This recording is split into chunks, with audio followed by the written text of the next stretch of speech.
Chapter 186. The higher the mountain peak, the stronger the wind, blowing away the rain and mist.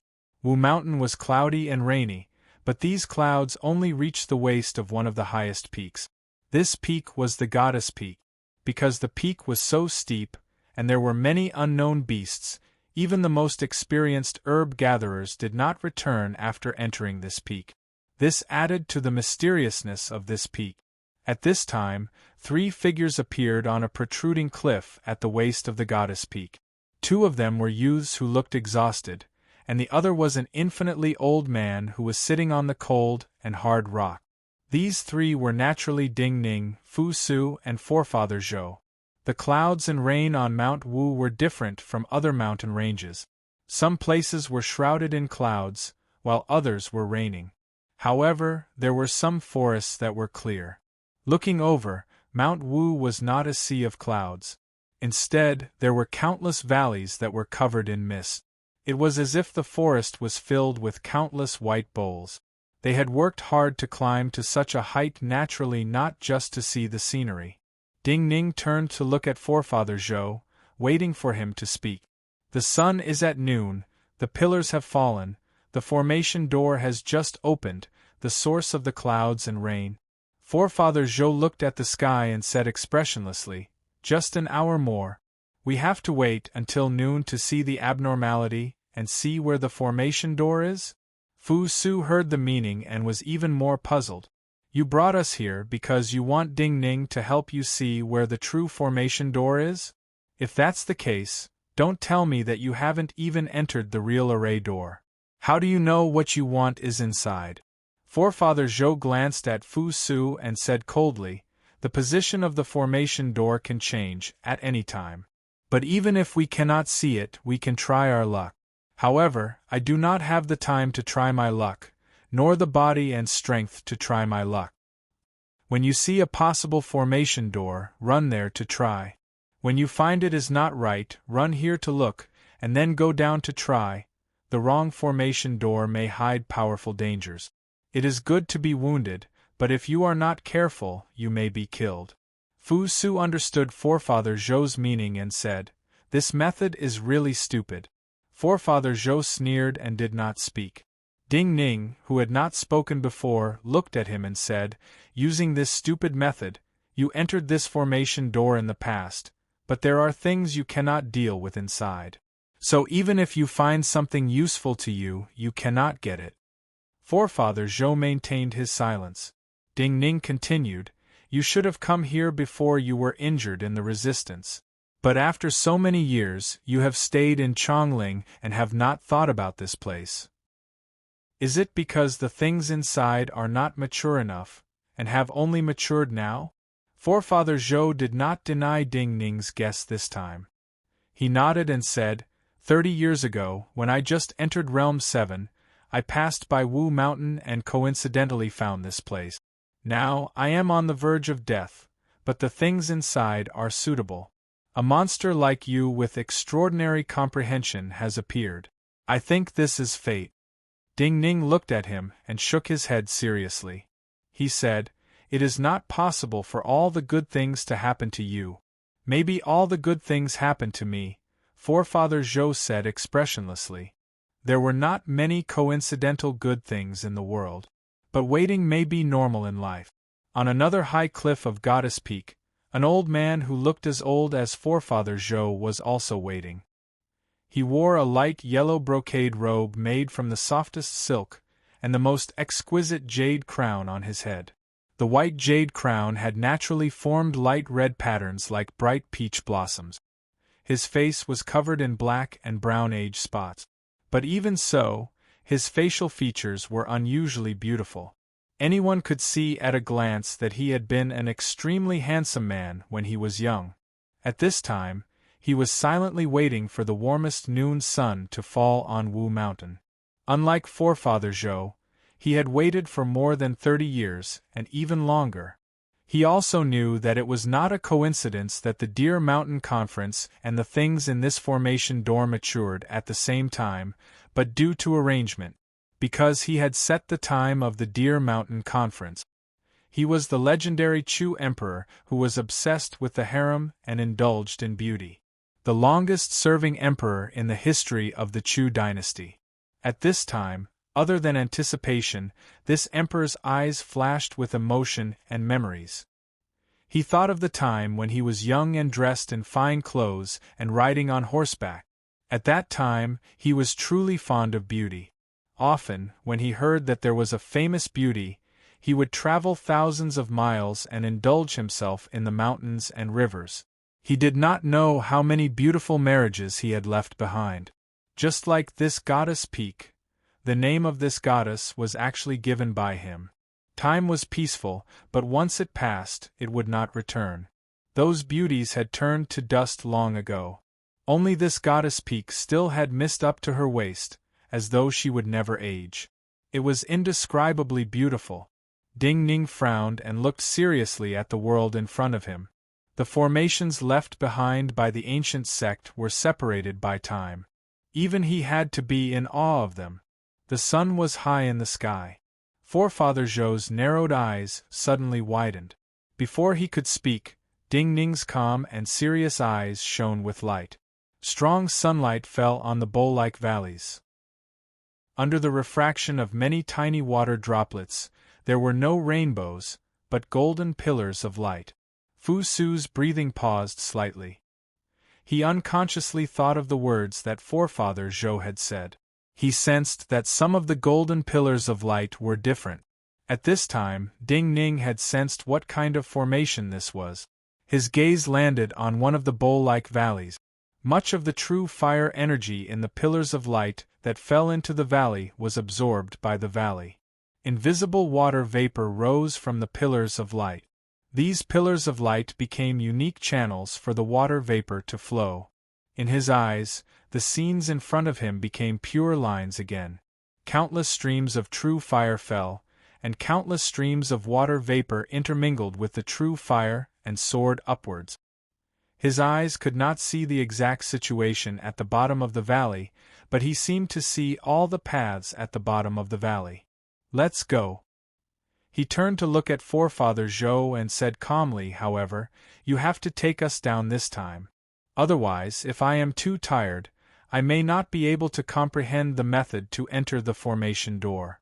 Fu Su was shocked again. He looked in disbelief at Ding Ning. "You are really sure where the formation door is?" Ding Ning glanced at him and said, "Since it is similar to how the three emperors' sect mixed fire and water in the past, and also wants to hide the presence of the seal as much as possible, there will naturally be many channels to guide wind. There will naturally be more than one formation door that can be entered."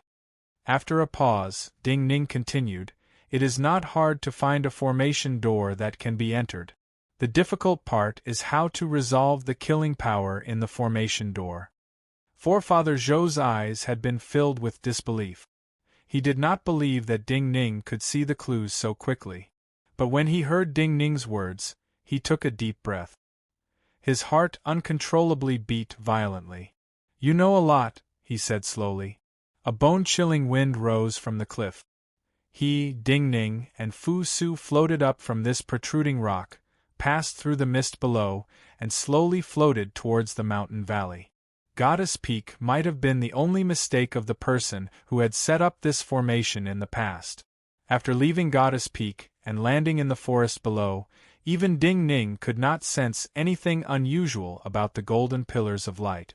The person who had set up the formation back then had likely been in the mountains and had not detected that in some places on Goddess Peak, at some special times, this formation would show signs of being detected. The mountain valley where this formation was located was very flat. The short trees that stretched as far as the eye could see were soaked in milky mist. It did not look like dry land, but a deep lake. Based on Ding Ning's memories, they landed on the outskirts of the mountain valley. Even Fu Su could clearly sense an ancient presence ahead that gathered in the bright light and spread through the mountain valley. There was also a presence of wind and water that shot into the sky like a fountain, as though it would pierce a hole in the sky.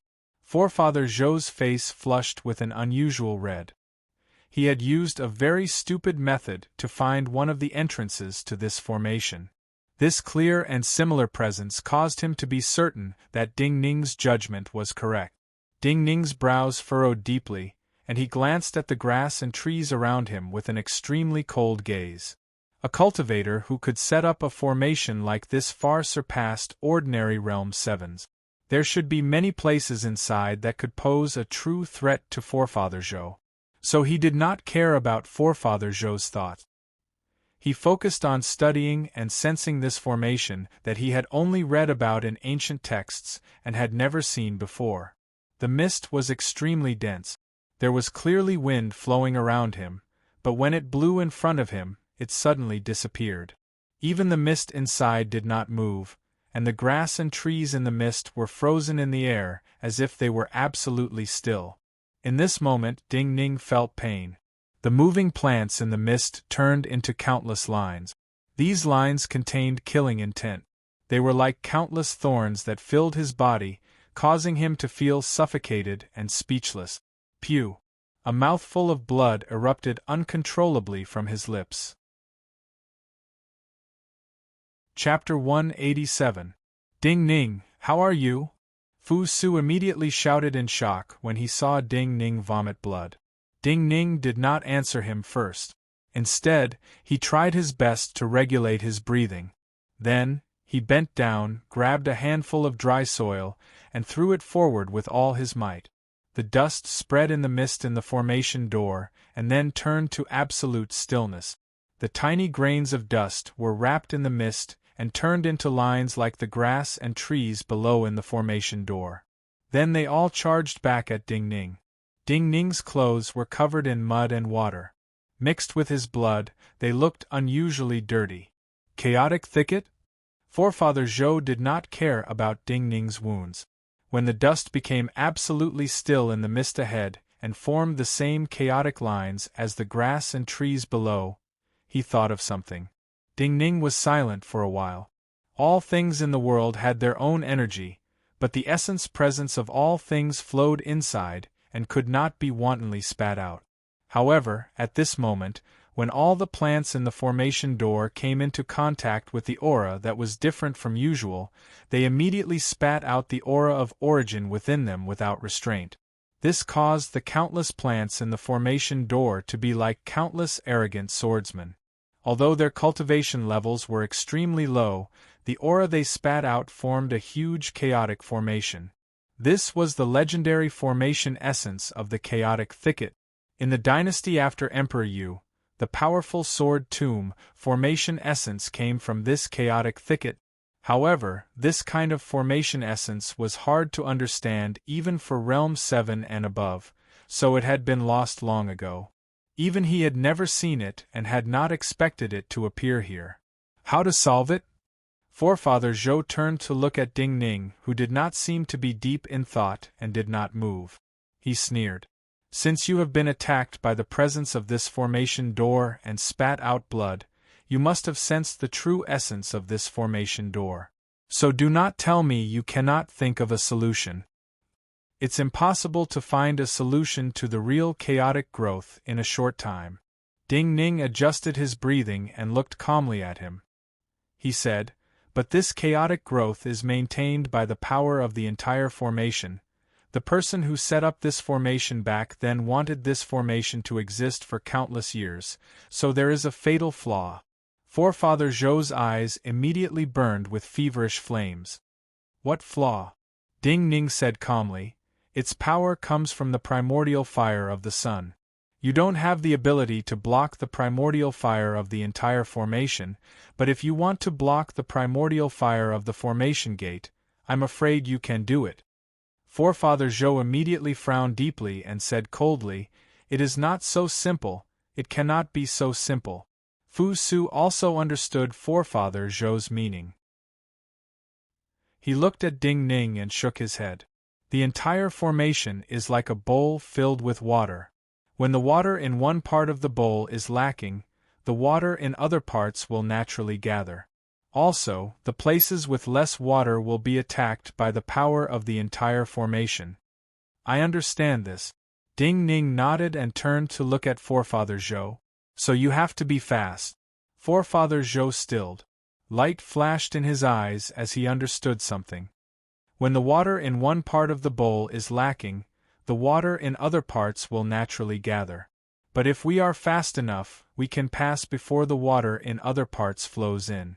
Ding Ning slowly took a deep breath and said, in order for us to pass quickly enough, we need to channel the water. You have to open some passageways as quickly as possible and let the energy inside pour out. Ding Ning, I have to admit that you are a true genius. Forefather Zhou looked deeply at Ding Ning, a hint of a snarl appearing at the corner of his mouth. He looked up with narrowed eyes at the golden pillars of light in the sky. The cold fiendish energy in his body started to slowly release. His energy sea that was almost frozen could not endure the intense battle, but it was not difficult for him to slowly release the cold fiendish energy in his body to block the golden light entering the formation door. Wisps of black flame aura flowed out of his fingertips like cold-blooded poisonous snakes, rising upwards. The joy in his heart was also rising like these flames of arrogance. He had waited for 30 years. Also, the state of his body and cultivation determined that he could not force his way through the formation door like he did 30 years ago. Today, this wine shop youth's astounding performance caused him to feel like spring was coming. All of his waiting had been worth it. However, it was also at this moment that he sensed something unusual. He abruptly turned his head, his somewhat dark face suddenly becoming incomparably pale. What had happened? Ding Ning and Fu Su also sensed that unusual presence and turned around at the same time. They and Forefather Zhou were looking at several white clouds floating in the sky. The edges of the white clouds were gilded gold by the golden pillars of light falling from the sky. Yet at this moment, a black ball of light was rising from below these white clouds. The golden beams of light landed on the dark ball of light, but there was no sound, and no light came out from the bottom of the dark ball of light. Only the places where the golden beams of light came into contact with the dark ball of light constantly emitted a cold black curtain of light, which spread outwards layer by layer. That patch of sky grew darker at a visible rate, looking more and more like a black seal paper. This was not like the night because the night also had starlight and moonlight. This thick black was suffocating. Fu Su finally reacted. He looked at the black sky that almost covered half of the mountain valley. He looked at the border where the golden pillars of light and the thick black intersected. He said in shock, "There are others?" Ding Ning did not speak. Forefather Zhou also did not speak. It was also at this moment that a muffled boom rang out. It was as if someone had moved a huge mountain and forcefully smashed it into the calm surface of a lake for no reason. At the same time, the ground under the trio's feet started to tremble. Then a wild wind rose. The energy and mist in the mountain valley parted to the sides like a tide. Ding Ning's clothes flapped loudly. His thin and weak body was almost blown away by the strong wind, and the mist used to blow him away. But he still tried to narrow his eyes and look towards where the black ball of light was rising. There was light under the black sky. He saw an old figure, his entire body giving off pure white flames as though it was burning. A wide path appeared in front of this old figure. All the weeds and trees on the path were snapped and spread to the sides of the path. Forefather Zhou's body was soaked in cold sweat. This was the same solution as Ding Ning had said. Yet this person's solution was even more brutal. They did not just channel the formation, but took advantage of the weakening of the formation door to forcefully break it open. This kind of method meant that this person was far stronger than him. Who was it that possessed such power? Who was it that had discovered the spirit array here and wanted to break in today? The mist in the mountain valley was pushed away by the explosive power. While they were several miles away, when Ding Ning and the others saw the old man also saw Forefather Zhou, Ding Ning and Ding Ning. A hint of surprise rose in the old man's eyes. This old man was naturally the king of Chu. The reason the Deer Mountain Conference was set at Deer Mountain at this time was because of his arrangements and calculations. After obtaining what was here, he would return to Deer Mountain and verify with the strongest people in the world. Of course, he had not expected that someone else would discover the secret of this place. Also, this person seemed to have entered the formation like him, and came here today to prepare to break in. But even if countless people discovered the secret of this place, the person who could obtain what was here would be the first to enter. First come, first serve. Just one step away was fate. So the king of Chu smiled warmly at Ding Ning, Fu Su and forefather Zhou in the distance without any murderousness or viciousness. Then he started to move towards the wide path that had appeared ahead of him. The wild wind rose again. The mist that had parted to the two sides of the mountain valley had gathered back, and with even more astounding power, the wild wind was even faster. Who is it? In the wild wind, on the back of a spirit beast that looked like a fish on a white cloud, the beauty in palace robes had a grave expression. The king of Chu. The white-haired old man, the imperial tutor of the Qin dynasty, shook his head and said emotionally, "No wonder he is at Deer Mountain, no wonder he is at this time." The beauty in palace robes looked at the moving king of Chu and said coldly, "What should we do?" The imperial tutor said peacefully, "Stop him from entering the formation." The beauty in palace robes said, "You stop the king of Chu, I will deal with forefather Zhou." The imperial tutor shook his head and looked at her beautiful eyes. He said, "You should know, I cannot stop the king of Chu alone." The beauty in palace robes breathing paused slightly. She knew the other spoke the truth, but such a choice meant giving up on Fu Su and Ding Ning. This meant that Fu Su and Ding Ning would die. The Deer Mountain Conference is the present of the Qin dynasty, the Crown Prince is the future of the Qin dynasty. One side is the present, the other is the future. Without the present there is no future. The white-haired old man turned to look at the king of Chu who was stepping into the formation door and said, "Both the Holy One and the Empress will choose the present. We have no other choice."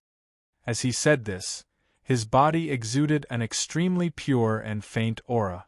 His body seemed to swell without limit. It was as if a giant had appeared between the heavens and the earth, and it was able to see far into the future. Outside the heavens and earth, many stars seemed to have suddenly dimmed. In the sky, an enormous presence suddenly rose and then landed. The king of Chu suddenly looked up. The moment he looked up, that enormous presence had already landed on the black ball of light in the sky. Chapter 188. The enormous presence in the air came from a great distance, but it was like an invisible wall was coming down. The moment it came into contact with the black ball of light in the sky, shards of light fell off the surface of the black ball of light like falling snow. The invisible wall did not have an overwhelming power and disappeared in the air. But the black ball of light split in half, turning into two black curtains of light that quickly swept through the air and spread. An enormous roar sounded like thunder. The king of Chu's expression grew grave. Just from the presence from the distance, he knew who had come. He felt a slight pain in his heart, not only because the result he had been waiting for decades had suddenly changed, but also because of the true burning pain. However, the moment the black ball of light broke apart, a golden pillar of light landed around him. Not only was there a surge of unruly yuan qi gushing out from the wounds of the plants, but the yuan qi was also burning with intense true fire. Waves of burning vegetation forced their way into his sea of consciousness, as though they wanted to ignite all the meridians in his body. Without any hesitation, his advancing figure paused, and then he retreated. At the same time, a pure wave of vital energy shot into his left palm at a speed ordinary cultivators could not imagine, and entered the string of jade beads on his wrist. This string of jade beads had a rough surface and a pure snow-white color. It looked like it was made from balls of snow, but when he injected his vital energy into it, there was a series of booms. balls of cold energy kept exploding outside his body. 18 balls of snow that were even taller than his body formed around him, spinning around his body. Countless threads of tangible golden flame came out of the formation door at this time. These golden flames constantly cut at the balls of snow around him. The wind and snow howled, the flames splashing everywhere. The balls of snow rapidly shrank. When the balls of snow had almost completely disappeared, the King of Chu's body finally exited the formation door. The threads of fire that penetrated his body wrapped around his body, but the light yellow dragon robe he wore was made of an unknown material, and there was a faint light barrier around it that prevented the remaining threads of fire from penetrating his body. The King of Chu's face seemed to have aged slightly, but his eyes were unusually calm and solemn. He took a deep breath and looked up with narrowed eyes. How is this possible? At this time, Forefather Zhou was also looking in the direction the King of Chu was looking. The mist that had covered the entire mountain valley had gathered again. It crashed into the formation door in front of the King of Chu like two giant waves. In addition to the countless white airwaves, thousands of golden sword-like flames also sputtered out. Under the cover of the white mist, Forefather Zhou could not see the figure of the cultivator who had just attacked, but he knew who it was. In all of Chongling, only one cultivator could display such great power from such a distance. There was no doubt about the identity of this cultivator, but how could he appear here? Forefather Zhou's body was filled with terror. His cold sweat snaked across his body like small streams. But he was an experienced old man, and instinctively sensed that this was his chance. His entire body trembled as he reached out his right hand towards the array door in front of him.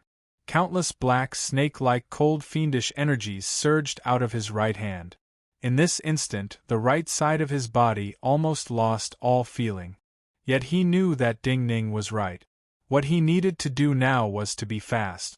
The black, cold, and fiendish air currents spread out in the air.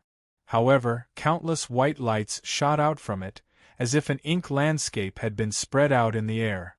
The golden light beam landed on the ink landscape, but it only dyed the ink landscape a reddish-gold color. However, it was unable to penetrate through. Forefather Zhou howled like a wounded beast.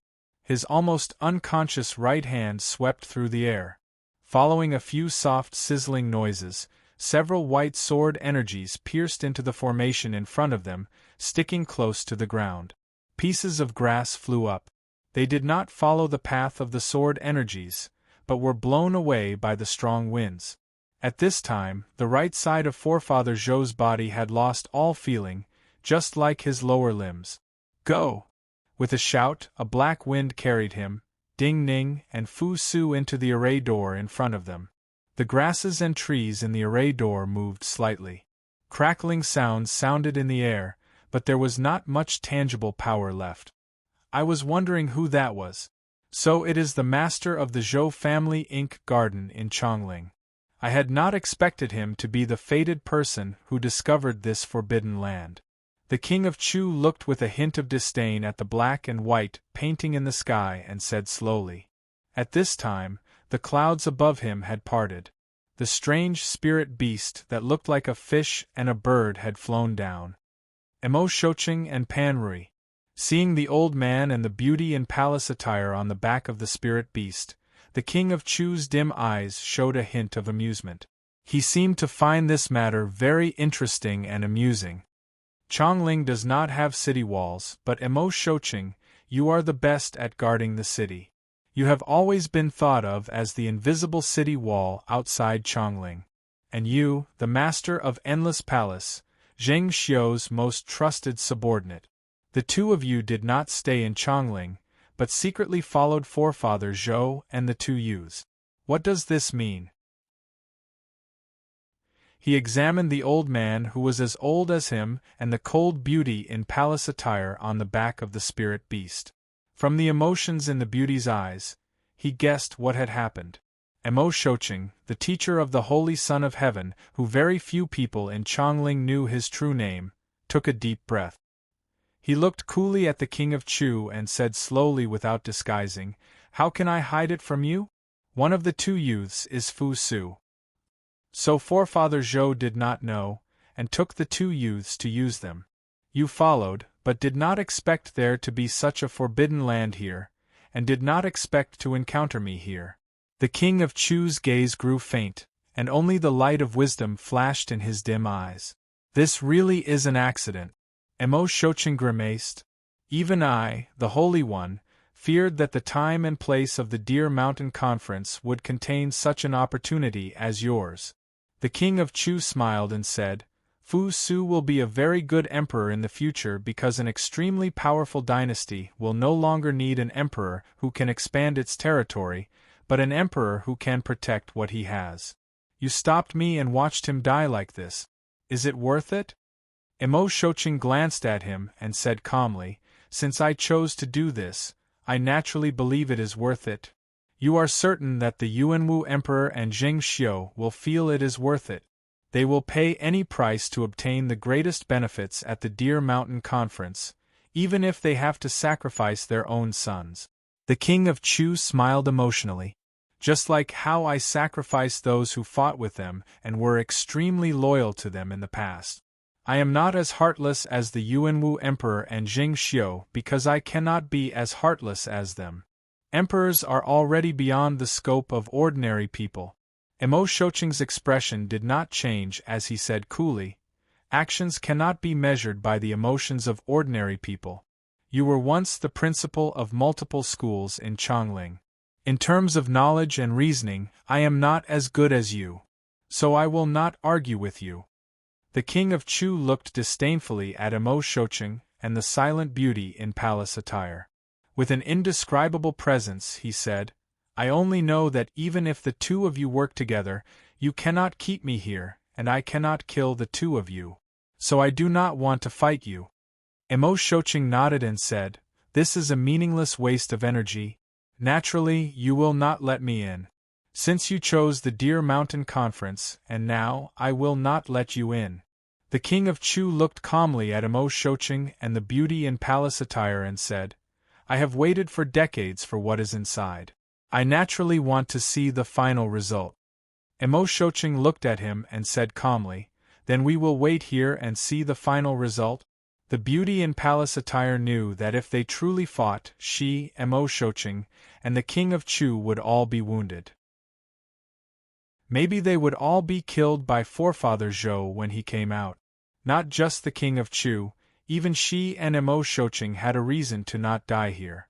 So staying here was the best choice.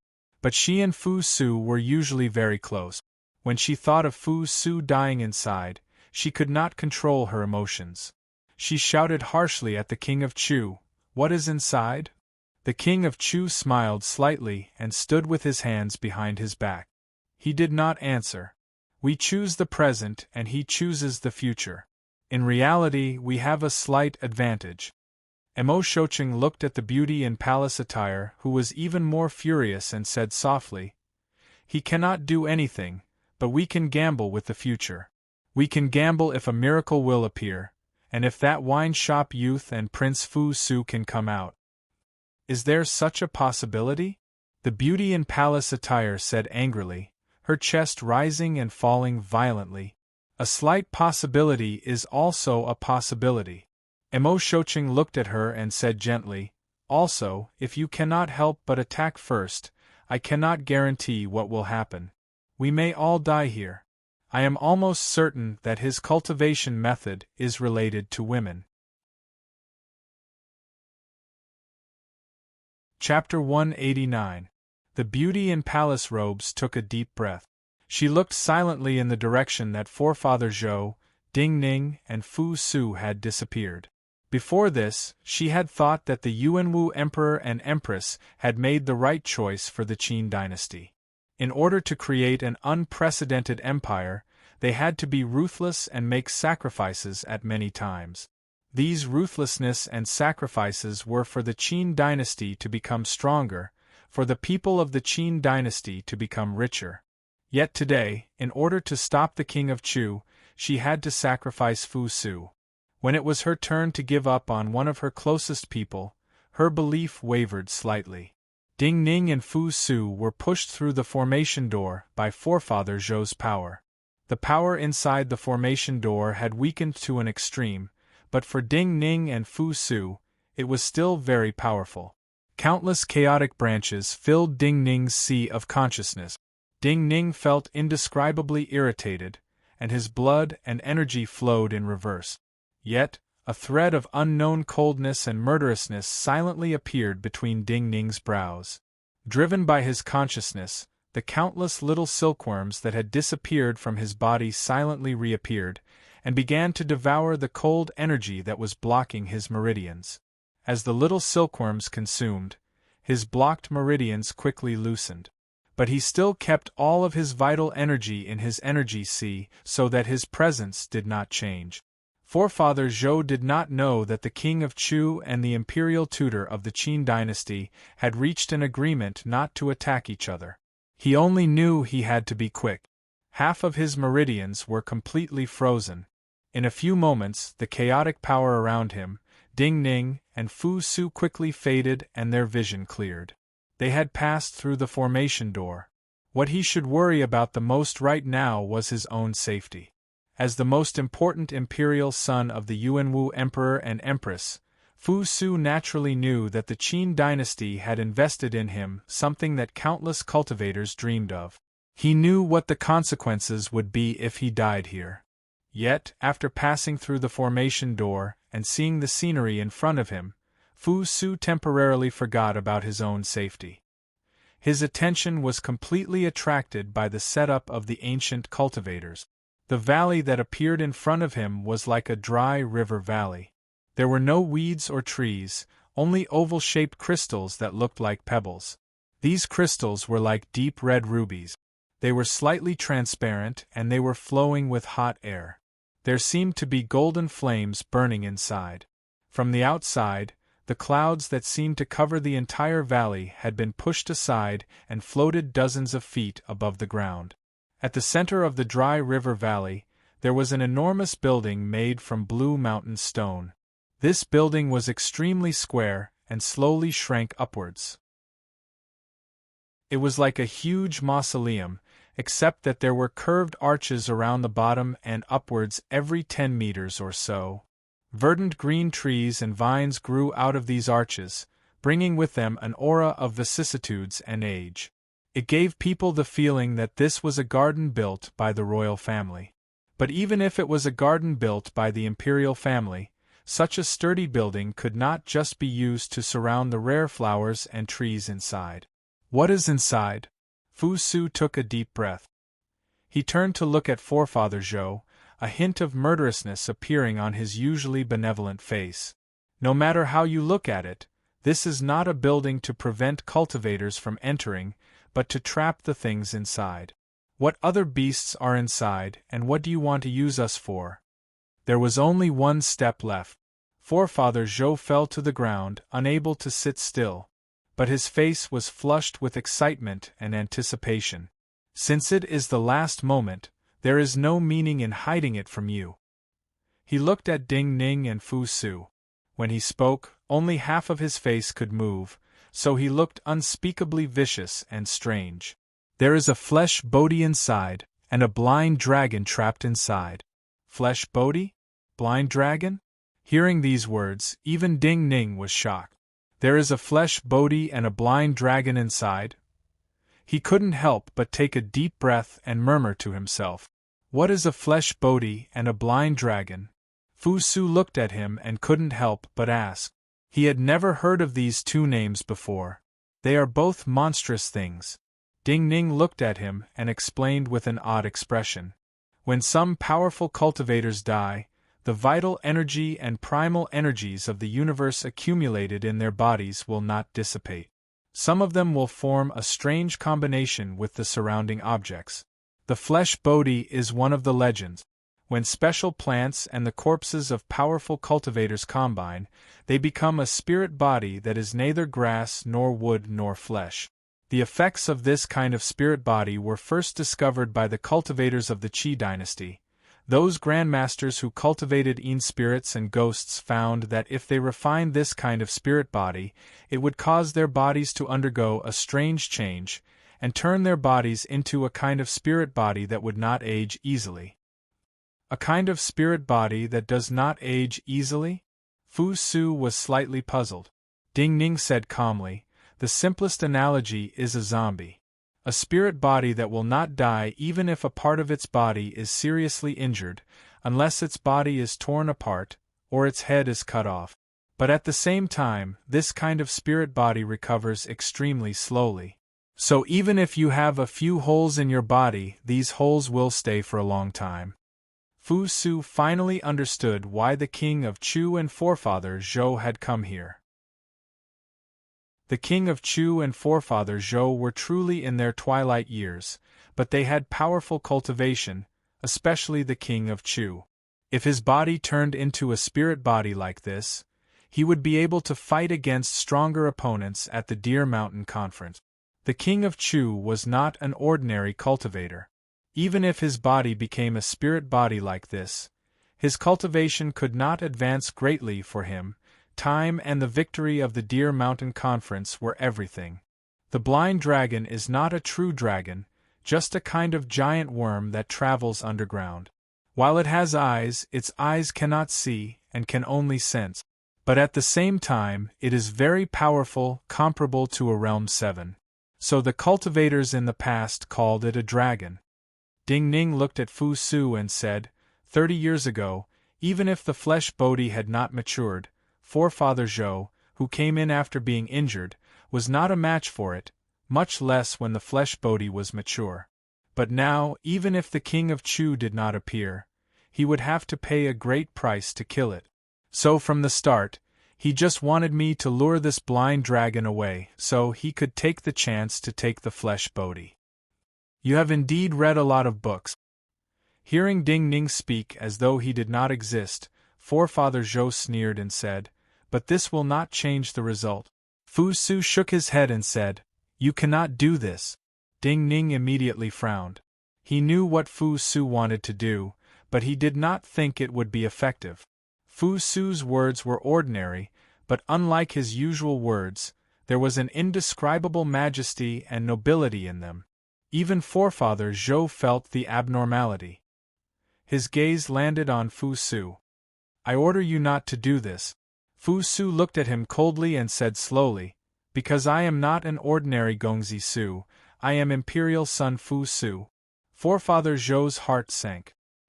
He suddenly understood why existences like Mo Shouqing would appear here at the same time. So you are the most favored imperial son of the Yuanwu Emperor and the Empress, Fu Su. An indescribable emotion filled forefather Zhou's heart. He inexplicably snarled. You order me to do this? Fu Su had the air of royalty. He looked authoritatively at forefather Zhou and said, does the Zhou family not want to establish themselves in Chongling? The Zhou family is me, I am the Zhou family. Without me, can the Zhou family establish themselves in Chongling? Forefather Zhou said disdainfully, child, this matter concerns my life. I need to use this wine shop youth's life to exchange for mine. You think I will listen to your orders? Also, I know now that I do not need to be in a hurry. Forefather Zhou's body was almost unable to move, but a slow presence pushed his body to turn around. He looked at the valley behind him and said with some sympathy and even more disdain, child, you are also someone who has been abandoned. You. Fu Su's face paled. He was furious but did not know what to say. He instinctively shouted, you dare? Since I know your true identity, I cannot spare you, Forefather Zhou said seriously. Forefather Zhou said seriously, today, I harmed your good friend's life. If I let you live, you will not spare me in the future. However, I will not kill you quickly. I can use you to put on a show so that Emperor Yuanwu and that woman Zheng Xiu will not act. Fu Su had not expected such a result. He turned to look at Ding Ning with a pale face. Sorrow and guilt appeared in his eyes. While it is a pity, he is more important than you right now. Forefather Zhou looked at the silent Ding Ning and slowly said, "But if you can prove you are more valuable than him, I will let you live." Ding Ning raised his head, looked at him and said, "You are dreaming." Forefather Zhou's gaze turned harsh. He did not say anything else. A black wind blew from under his robes and flung Ding Ning's body towards an arched door in front of him. Chapter 190. The power released by Forefather Zhou was not strong, but the moment Ding Ning's body passed through the stone building, an even stronger power pressed on his body, causing his bones to creak as though they were about to break. Ding Ning's mouth dripped with blood again. He knew that this came from the power of the stone building's formation. Since Forefather Zhou had come once, he naturally had some understanding of this formation. Forefather Zhou also needed him to lure away the blind dragon, so he would not let him die so easily. So he was not shocked. With a muffled grunt, the countless little silkworms hidden in his body suddenly surged and furiously swallowed the cold fiendish energy that Forefather Zhou had sent into his body. Soft sounds came from inside and outside his body, so fine it was frightening. But at this time, his body had been thrown into the depths of the green building. Forefather Zhou, who was outside, could not detect it. There was a loud bang. His body fell heavily into the withered yellow leaves, splashing up the rotting leaves and dust that had been there for many years. The rotting leaves were dry and decayed like they had been weathered. There was no moisture. All kinds of unknown trees and vines grew densely in the surroundings, filling the green building. Through the gaps between the branches, one could see many complicated runes on the inner walls of the green building. They were glowing faintly, naturally giving off a sense of holiness. There were some strange stone figures standing in the crowded forest. They had no facial features, but they emitted a strange killing intent. Knowing that the blind dragon would soon arrive, Ding Ning, who had landed in a corner of the green building, did not even adjust his landing posture. His body was like a half-pulled radish, lying strangely on the ground. But the little silkworms in his body swallowed even faster. Life and death were only a few minutes away. Under the frenzied swallowing of the countless invisible little silkworms, the cold energy that had blocked his meridians like black sand was completely dissolved. At this time, countless straight lines appeared in the withered leaves in front of him and rapidly extended towards his body. When these straight lines were still several meters away from him, a terrifying pressure had already pressed down on his body. Puff, puff, puff, puff, countless straight tears instantly appeared on his clothes. Countless straight lines of blood also appeared on the skin under his clothes. In the next moment, his body seemed to split into countless pieces along these lines of blood. With Ding Ning's present cultivation, he could not match this kind of power. But his expression was still extremely calm. The countless little silkworms in his body disappeared at an unimaginable speed. The moment these little silkworms disappeared, his breathing and heartbeat completely stopped. The energy, blood, and flowing presence in his body seemed to have been sucked dry by these little silkworms. His skin had no warmth. He was clearly alive, but he was like a corpse that had been dead for a long time. The presence extending towards his body paused in puzzlement.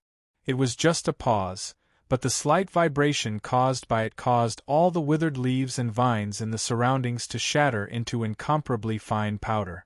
In front of him, a ball of green, yellow, and gray mist appeared. Amidst the expanding fog, a mass of black appeared. Then, it quickly grew bigger and revealed itself. An enormous black head poked out of the mist and appeared in front of Ding Ning. This was a black head like an enormous catfish. Dozens of black fleshy feelers floated in the jaw, but it had no mouth or eyes. On the flat and black head, there were only a dozen or so shining spots that looked like black gems. The head, which was larger than several adults combined, did not have any facial features. This made people feel strange, and the cruel and powerful light shining from the black spots made people feel that the aura of death was drifting. This enormous black head moved closer to Ding Ning. The energy it gave off pressed onto Ding Ning's body. Ding Ning's bones gave off explosive sounds again.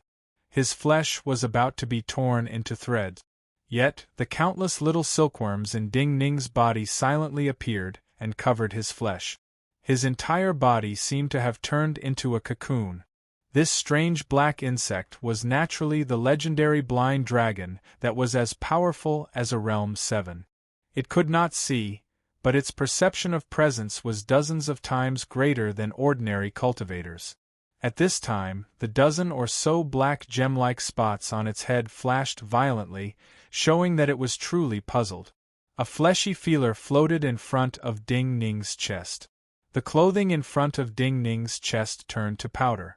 A black crack appeared in his chest. All of this was clear to Ding Ning in his consciousness, but his mind still maintained absolute calmness and did not change at all. The blind dragon's head moved back slightly. It paused for a few breaths, shook its head slightly, and circled Ding Ning's body a few more times. Then it slowly retreated, disappearing into the dust that had not yet dissipated. Sensing the blind dragon's retreat, Ding Ning did not feel any joy. He could not stay here forever in this state. If any presence leaked from his body, this retreating blind dragon would turn back. Also, with the intelligence of this powerful beast, it would realize that it had been fooled by him. There was no chance of using the 9-death silkworm to trick the blind dragon. Ding Ning still believed he had a chance of survival. His body still seemed to be dead. There was no flow of energy or warmth, but the countless little silkworms in his body started to move again.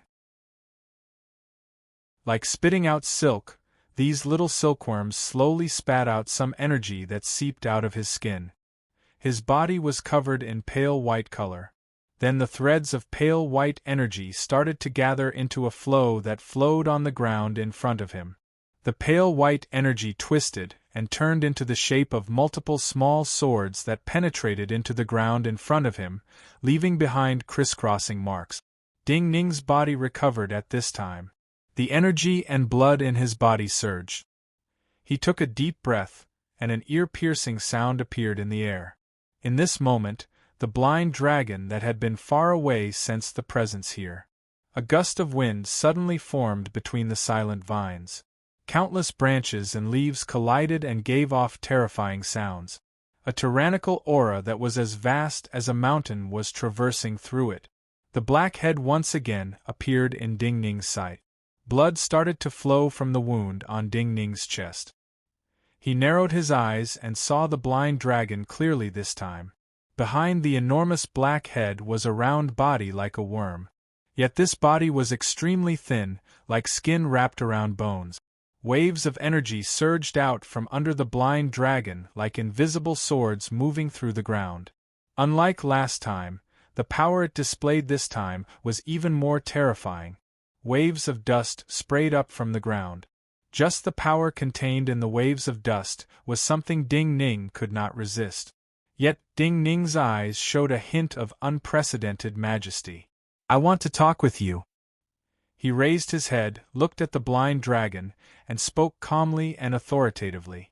At the same time, he gripped the last flower remnant sword and swung it towards the ground in front of him. A sword light landed. This sword light was extremely weak to the blind dragon. However, the sword mark left behind by this sword light was perfectly connected with the previous sword marks. A unique aura flowed out from these sword marks. It didn't have any substantial power, just a very faint aura. Yet this presence seemed to be evenly distributed in the surrounding world, permeating into the primal energies of the universe in the surroundings, even into this strange indigo building, and even into its body. A tremor rose from its body and quickly spread through its entire body. Its advancing body and power stopped, and then the entire space started to tremble. It felt even more puzzled and then terror. That presence surpassed its cultivation. It had only sensed such a presence from the cultivator who had created this building to trap it. "I can let you out?" Looking at the blind dragon that had stopped, Ding Ning knew he had won the gamble. He took a deep breath, looked at it with even more authority and coldness, and said slowly. Then he did not even look at this powerful and terrifying beast, turning to look at the indigo palace wall on the side. Destruction is always much easier than construction. He seemed to be talking to himself, but also to the blind dragon. He spoke slowly and swung the last flower remnant sword in his hand again. Several streaks of weak sword energy shot out from the tip of the damaged sword, stabbing into the frozen air. But in the next moment it seemed to disturb countless invisible lines. Several streaks of green lightning visible to the naked eye surged in front of him. With a boom, multiple thigh-thick indigo lightning bolts spread out from the tip of his sword and landed on the seal scripts on the inner walls of the indigo building. The indigo building did not shake at all, but the ground inside, under the fallen leaves, gave off fine gusts of wind. The enormous blind dragon retreated dozens of feet. Its body started to tremble violently, but all of the power it had released quickly shrank towards its body. "It seems we can have a good talk." Ding Ning took a deep breath, looked at its body and said slowly.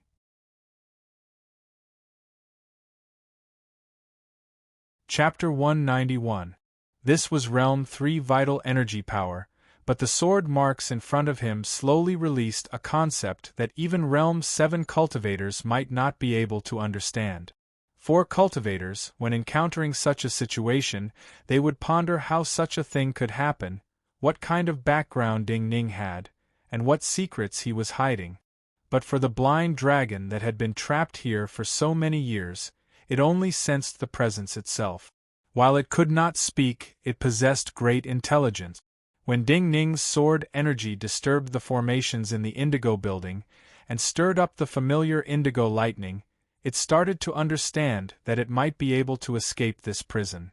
Thinking that it might be able to escape this prison, its body trembled even more violently, and its stomach growled like thunder. It was growling because it was very hungry. It was a carnivorous spiritual beast, surviving by devouring blood and chi. However, the powerful cultivators who had trapped it in the past knew of its ability to endure hunger, so they did not provide it with enough food. Over the years, its food had only been the insects that grew in the green building, as well as some birds and beasts that accidentally trespassed into the green palace. Although it could barely survive, the hunger of so many years was the greatest torture, let alone the fact that it did not have freedom. It looked at the blue sky outside, but could not come out. The king of Chu and forefather Zhou had waited for decades, but they had not waited as long as it. So many years of waiting in exchange for today's possibility. Looking at Ding Ning's calm and authoritative posture, it trembled all over. Then it lay down on the ground, and even its head was pressed to the ground. This was a sign of its obedience. Seeing the blindness above its head turn to obedience, terror, and pleading, and hearing the thunderous growls from its stomach, Ding Ning's eyes flashed with a hint of sympathy. The blind dragon's perception was many times stronger than ordinary cultivators. At this time, it even sensed Ding Ning's sympathy. It immediately lowered its body, as though it wanted to sink into the thick, rotten leaves below. "I do sympathize with your situation right now. I will let you out, but you will first have to help me save my friends." Ding Ning looked at it and said these words. Then he said simply, "Flesh Bodhi." The blind dragon could not completely understand the meaning of his previous words, but it had heard the words flesh Bodhi many times. In the next moment, its head started to sway in terror. Ding Ning frowned. He started to make some simple gestures as he spoke. "You mean to say, the flesh Bodhi also has a powerful formation that prevents you from approaching?" The blind dragon understood and started to nod. Ding Ning took a deep breath. He completely understood Forefather Zhou's intentions. Forefather Zhou only wanted to use him to distract the blind dragon for a moment. As long as he could enter the formation protecting the flesh Bodhi, and as long as the blind dragon could not stop him before he entered the formation, he could smoothly obtain the flesh Bodhi. Therefore, Forefather Zhou would refine the flesh Bodhi inside. If he refined the flesh body inside, when he encountered this blind dragon when he left, even if he suffered some losses, he would not die here and could escape. Take me there. Ding Ning looked at the blind dragon and said in a tone that brooked no refusal, I will think of a way to break the formation. The blind dragon looked up slightly. It was slightly doubtful. Ding Ning frowned slightly. He knew what he needed to do now. So he slowly exhaled and released the countless invisible little silkworms hidden in his body. The invisible little silkworms covered his body and started to consume the primal energies of the universe in the surroundings, and any kind of primal energies of the universe. Rustling sounds appeared in the air. In the blind dragon's mind, it was a completely different scene. It seemed to see an enormous being at the top of the food chain, an enormous being that could consume anything. This kind of presence was the same as the state shown by the sword marks, enough to make it tremble. It no longer hesitated and turned around. Its enormous body quickly moved through the dense forest and immediately opened a circular path in front of Ding Ning. Ding Ning followed closely behind. After a few dozen breaths, the blind dragon stopped. The trees and vines in front of the blind dragon were no different from the rest of the green building, but there was a clear green line in front of it. Among the withered leaves, there were many green crystals peeking out. The green flames emitted by these green crystals merged into one, like a wave of blue waves. Ding Ning's brow furrowed deeply again. He closed his eyes. Countless invisible little silkworms surged out of his body and slowly released the primal energies of the universe they had consumed. This kind of presence terrified the blind dragon, and it crouched on the ground again. As the invisible threads spat out by the little silkworms spread through the air, some clear lines appeared in Ding Ning's mind. Cold winds howled, and snow and frost danced in the air appeared in his mind.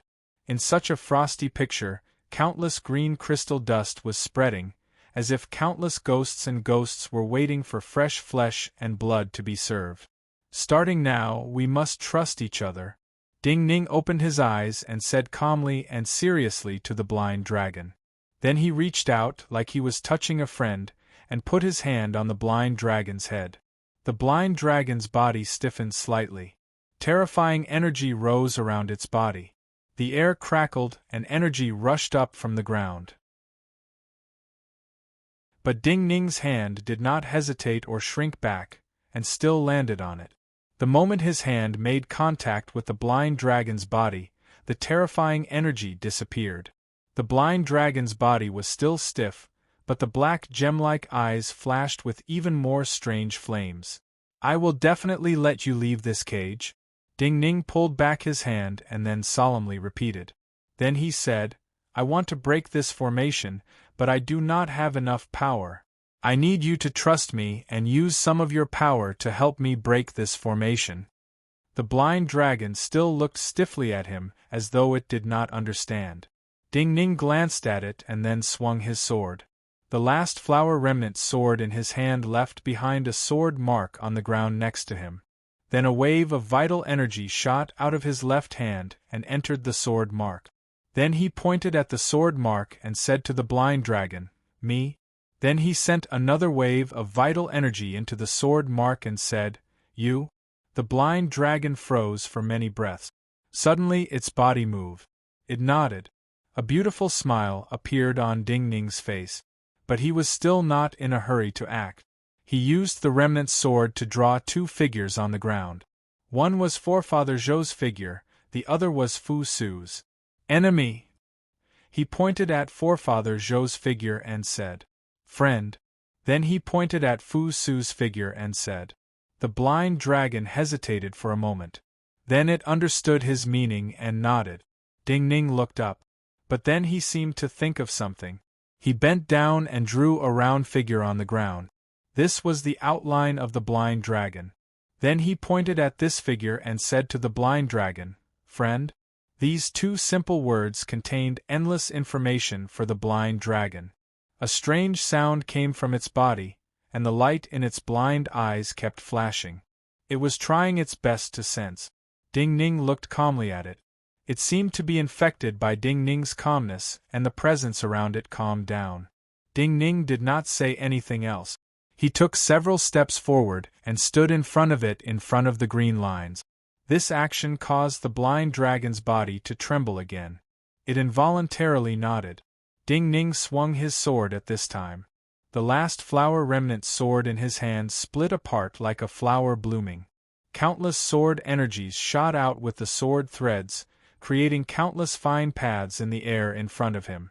Boom! The calm air in front of him suddenly surged with an astonishing chill.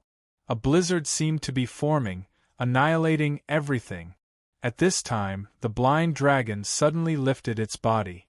Many fleshy tentacles on its head began to flutter in the air. Waves of yellowish air rose from the ground under its body and surged into those fine lines. Boom!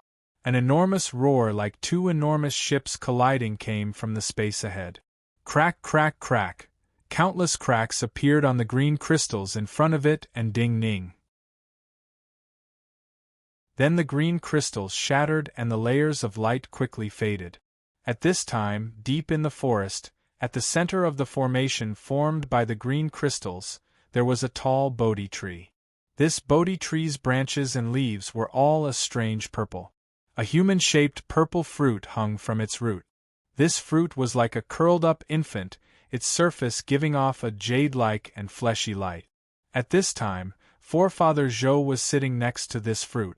The fingers of his left hand, the only thing he could move, were stabbed into this fruit. Waves of vital energy were absorbing the essence of this fruit and entering his body. His expression was greedy and overjoyed. At the side, Fu Su, who had been frozen among the withered leaves, looked at the expression on Forefather Zhou's face with great disgust. It was also at this moment that, along with a terrifying rumble, a shocking wave of air mixed with biting cold qi surged over. All the leaves on the Bodhi tree fell. Forefather Zhou's white hair flew in the wind. He shouted in disbelief, "What is happening?"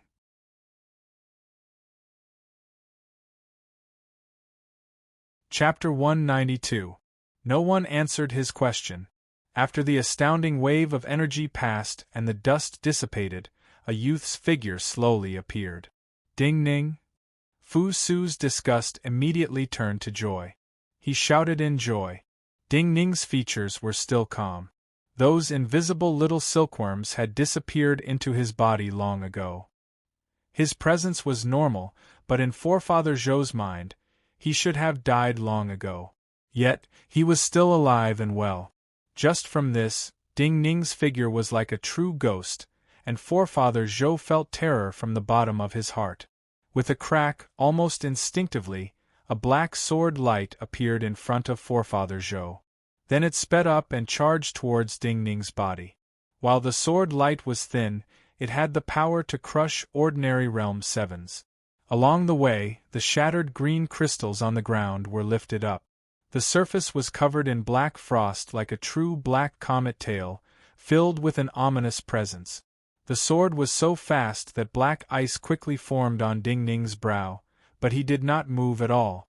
Suddenly, a dozen black whiskers reached out from under the withered leaves behind him. It was as though he had suddenly grown a dozen black tails behind him. These dozen or so black whiskers seemed to be a little afraid of the green crystal that was covered in cracks around them. Their movements were a little sluggish and cowering, but the yuan qi that was emitted from them was extremely powerful. Pew pew pew pew, a string of cracks sounded in front of Ding Ning. More than a dozen straight lines appeared on the ground in front of him. More than a dozen earthen yellow waves of energy surged out, easily shattering the oncoming black comet tail. In the next moment, they even easily shattered the small black cold fiendish sword inside. Forefather Zhou's body convulsed in pain. He saw that behind the dozen black beards, a black head the size of a small hill was rising up from behind Ding Ning. That was undoubtedly the blind dragon he had seen before, the one that had been trapped here. But how could something like this happen? How is it possible? It has been starving for so many years. How can it not eat you and fight for you? Forefather Zhou couldn't help but shout. Compared to freedom, Hunger is only secondary. Ding Ning thought, but he felt there was no need to explain. So he only looked coldly at Forefather Zhou and maintained his silence. Ding Ning's silence chilled Forefather Zhou's heart even more. He suddenly realized that Ding Ning's gaze was slightly familiar.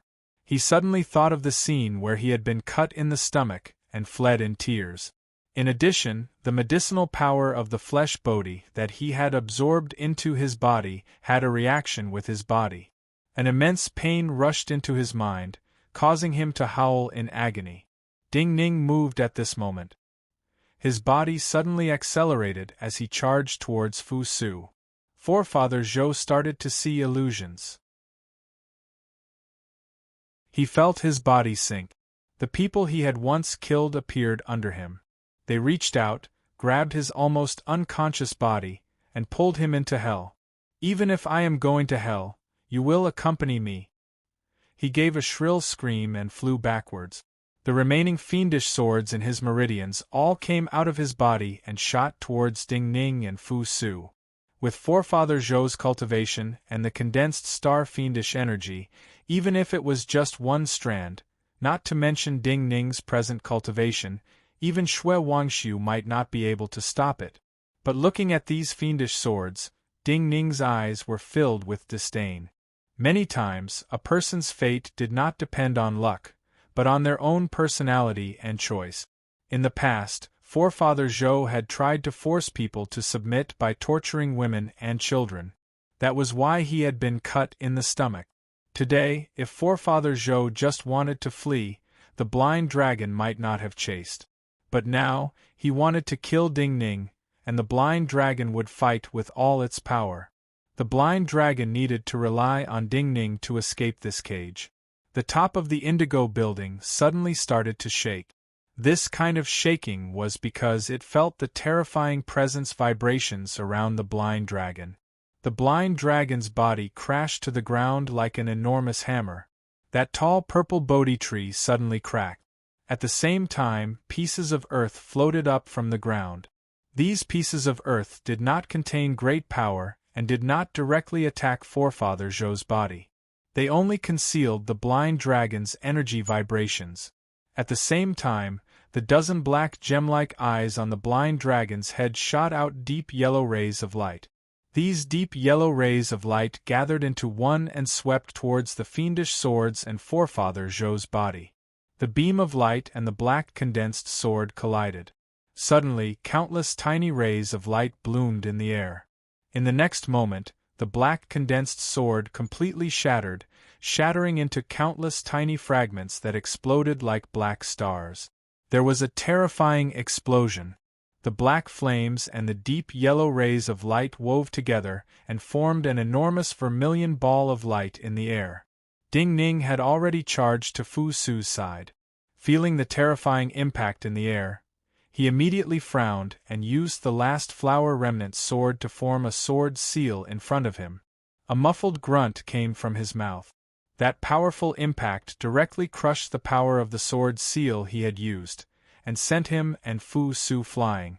Bloody foam seeped out of the corner of Ding Ning's mouth, but his gaze was still extremely calm. Without Fu Su noticing, his elbow hit Fu Su's chest. Fu Su's qi and blood had been vibrating non-stop, and his eyes were filled with golden light. When Ding Ning collided with him, he felt his chest tighten, and immediately lost consciousness and fainted. Ding Ning coughed softly and grabbed the unconscious Fu Su to fall to the ground. A low roar of anger sounded in the air. Sensing that Ding Ning was wounded again, the blind dragon was furious.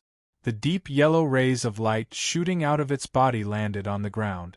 More than a dozen straight lines appeared on the ground and stretched towards the retreating Forefather Zhou. Forefather Zhou's cultivation was strong, but his energy sea was almost frozen. The slow release of vital energy was his greatest weakness right now. Facing these terrifying slashing essences, he did not have the time to gather power to deal with them. A dozen cracks immediately appeared on the surface of his body. These dozen or so powerful forces cut deeply into his body. Forefather Zhou heard the cracking sounds coming from his body. He sensed that many of his organs and vital blood vessels had been cut. He sank into greater pain. Yet in the next moment, he found that he had not died. He sensed something. The despair and unwillingness in his heart disappeared. He looked down in shock at his body. The cracks in his body shone with a mesmerizing purple light. The cracks made him think of fresh purplish-red radishes.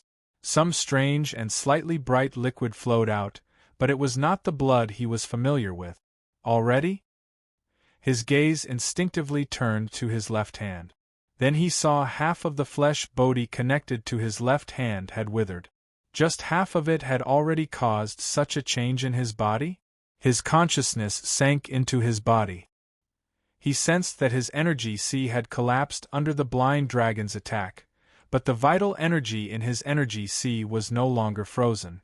Pew pew pew pew, with just a thought, countless vital essence and the collapsed heaven and earth yuan qi gushed out of the cracks in his body, and even his body was thrown high into the air by the recoil. Under the attack of these vital energy and primal energies of the universe, the cracks in his body seemed to grow larger. Yet a mad smile appeared on his face. He felt a sense of smoothness and power he had not felt in a long time. These cracks in his body seemed to be new energy channels that his body had opened. One step into hell, one step into immortality. Forefather Zhou laughed maniacally as his gaze landed on Ding Ning. Who would have thought such a thing would happen? Since I am not dead, then the one to die is you. He looked at Ding Ning and said. Ding Ning looked up. A hint of strangeness appeared on his calm face. Then he gave a low shout to the blind dragon beside him and attacked again. Fine flowers bloomed on the last flower remnant sword. In the next moment, the sword turned into countless threads and created countless fine paths.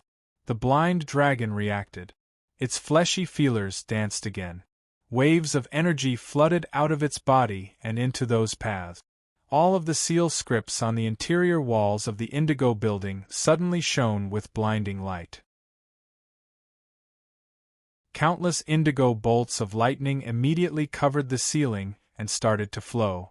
Forefather Zhou, who had survived the calamity and whose body had undergone astounding changes, was at his proudest moment. Yet when he saw such terrifying lightning, and saw that his body was illuminated indigo by the indigo lightning, his eyes filled with terror and he screamed again. No! There was a loud rumble. The indigo lightning fell like a curtain. Ding Ning frowned deeply as he flew in front of the blind dragon. The pillars of indigo lightning were less than a foot in front of him. No lightning fell from the side where he and the blind dragon were. The two sides formed completely different worlds. Multiple pieces of debris flew out of the lightning. One of them had an alluring purple color. It was the half-withered flesh body. At the same time, the runes in the entire green building also emitted cracking sounds, and countless dust fell down like snow. The blind dragon, almost out of power, sensed something and suddenly looked up. A piece of indigo rock fell down. Then a second piece, a third piece. The roof of the indigo building collapsed and revealed large swaths of the sky. You can also die. Yet at this time, an unusually shrill howl came from the lightning. Forefather Zhou charged out of it. His body was damaged to an unimaginable degree. His limbs were broken, and his body was riddled with holes by the lightning bolt. Yet, he was not dead yet. He seemed to have strength of unknown origin. As he howled, his damaged body and half an arm stabbed towards Ding Ning's chest.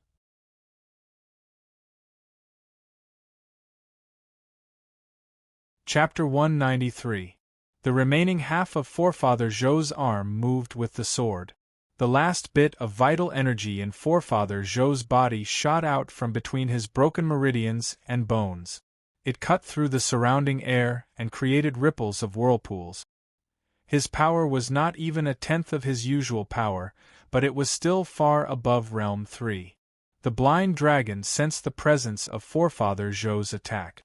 It sensed the true and warm sunlight falling from the top of the shattered blue cage and hesitated. In this situation, it felt that if it helped Ding Ning stop Forefather Zhou, it would be seriously injured. The cage was broken. If it was seriously injured, it may not be able to leave this place. However, just as it hesitated, Ding Ning took a step forward with a bang and arrived in front of it. His calm eyes suddenly shone brightly. Countless silkworm-like sounds rang out from his body. Countless strands of fresh aura seeped out from his flesh and blood at an unimaginable speed. They gathered in his meridians and rushed to every part of his body. His flesh, bones, the marrow rivered deep in his bones, and even his hair started to tremble inexplicably and gave off a strange and powerful presence. The blind dragon sensed Ding Ning's figure in front of it. It immediately felt ashamed. In the next moment, it sensed the presence emanating from Ding Ning's body and felt deep reverence. Forefather Zhou heard the soft sounds coming from Ding Ning's body. His remnant body suddenly shook. He thought of a possibility and inhaled strangely. But the sword move could not be changed now. His remaining arm was less than 10 feet from Ding Ning. An unimaginable majesty suddenly appeared on Ding Ning's face. His left hand formed a sword seal and first swung forward slightly, creating several vital energy waves in the limited space. Almost at the same time, the last flower remnant sword in his right hand stabbed forward. The sword energy from the sword passed through the vital energy waves from his left hand. The waves of sword energy started to spin and quickly absorbed the primal energies of the universe in the surroundings. Pure white lotus flowers formed in the space several feet in front of Ding Ning. This was an unimaginable scene. The pure white lotus flowers gave off a holy presence, and gave off a soft light as though they did not compete with the world. They were perfect. Compared to these lotus flowers, Forefather Zhou, whose body was damaged and only used his severed arm as a sword, looked like a demon that had crawled out of hell. Seeing this lotus flower, Forefather Zhou, who was like a devil, seemed to see a ghost. There was a muffled sound. The lotus flowers in front of Ding Ning scattered. He shouted softly, his left hand gripping the sword hilt. His entire body vibrated like a string being plucked, but he did not take a step back. The sound of silkworms biting in his body grew louder. Pale white flames appeared on his skin. Those invisible little silkworms seemed to become tangible and scrambled out of his body. Forefather Zhou had already looked like he had seen a ghost. When he saw this scene, his eyes filled with absolute terror. Ding Ning gave a muffled grunt. Blood seeped out of his mouth again, but the vibrating last flower remnant sword in his hand was swung forward without rest. The hard blade appeared extremely soft at this moment. The sword lights wrapped around Forefather Zhou's severed arm like strips of cloth. Forefather Zhou's energy had been released from his severed arm to fight against Ding Ning's sword lights. Yet, these seemingly soft sword lights were like strange millstones that ground away the powerful energy.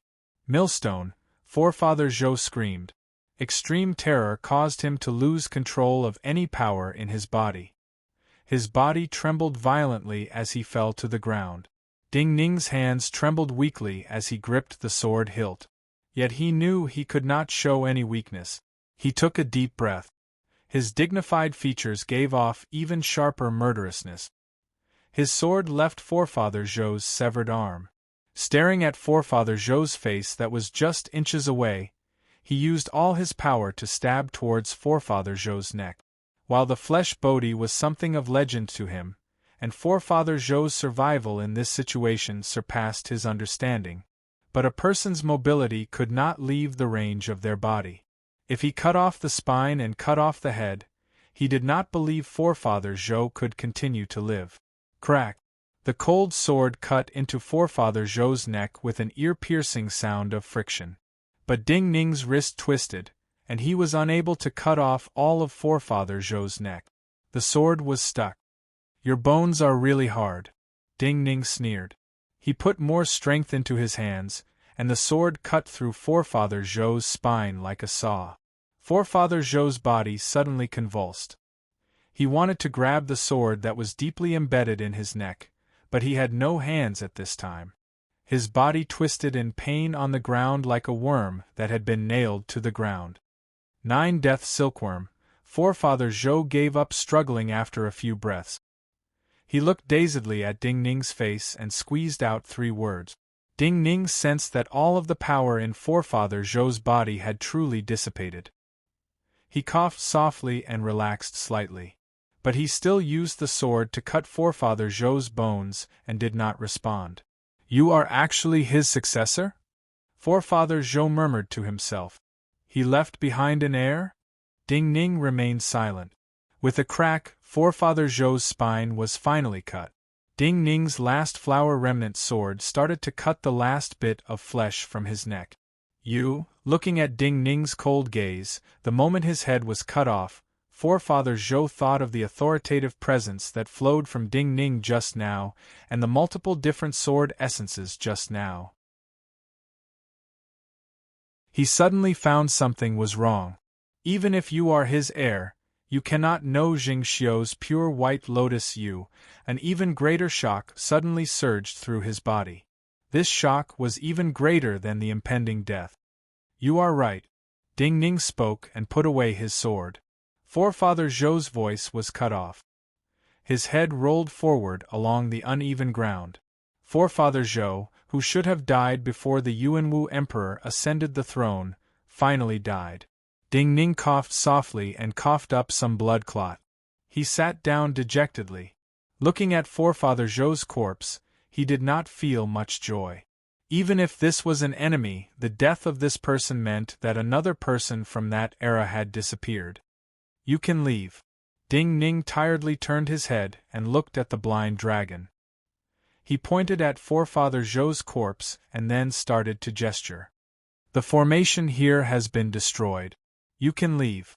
But before you leave, help me take care of his corpse. Also, there are some people outside the valley that you cannot defeat, but your perception should be stronger than theirs. So if you are careful, you should have no problem running away. Many powerful cultivators will come to the Wu Mountains soon. Try to hide if you can. Otherwise, I do not know what will happen to you. The slightly cowering blind dragon slowly understood some of his meaning. It remained motionless for a few dozen breaths. Then the long whiskers on its head started to sway. A powerful force caused Forefather Zhou's body to split apart and then sink into the earth below. His body started to sink into the earth below. Finally, the earth churned and he disappeared from Ding Ning's sight. With a boom, a corner of the distant blue building's wall quickly collapsed. A wave of dust slowly floated over from the distance. The surroundings became completely silent. On the surrounding ground, only the unconscious Fu Su and the half-withered flesh Bodhi were left. Ding Ning adjusted his breathing. Resisting his exhaustion, he stood up and sat down next to the flesh Bodhi. His finger slightly touched this flesh Bodhi, and a few invisible little silkworms gushed out from between his fingers and palms, tentatively devouring some of the energy. His brow immediately furrowed deeply. The nature of this energy was very strange. Even his 9 death silkworm could not decompose it. If he truly refined this energy, if it flowed into his body would unavoidably undergo the same changes as Forefather Zhou. He would become a spirit body like a moving tree, and naturally cut off countless possibilities for future cultivation. This flesh Bodhi was of no use to him. But after a moment of thought, he still reached out and grasped this flesh Bodhi. The heart-shaking sound of thousands of silkworms eating sounded again. The flesh Bodhi rapidly withered between his fingers, turning into gray sand and scattering. The energy of the flesh Bodhi that the countless little silkworms in his body had swallowed did not enter his body at all. It disappeared as the invisible little silkworms hid. The King of Chu was still waiting patiently. Suddenly, his brow furrowed slightly. Wild gusts of wind swept out of the mist in front of him. Like a leaking raft, the primal energies of the universe that the formation carried started to disappear. The formation disappeared and the mist dissipated.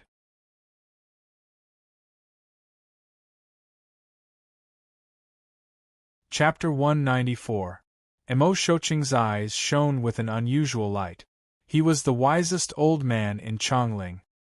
He knew that forefather Zhou did not have the power to destroy a formation like this. Then the change at this moment was an accident.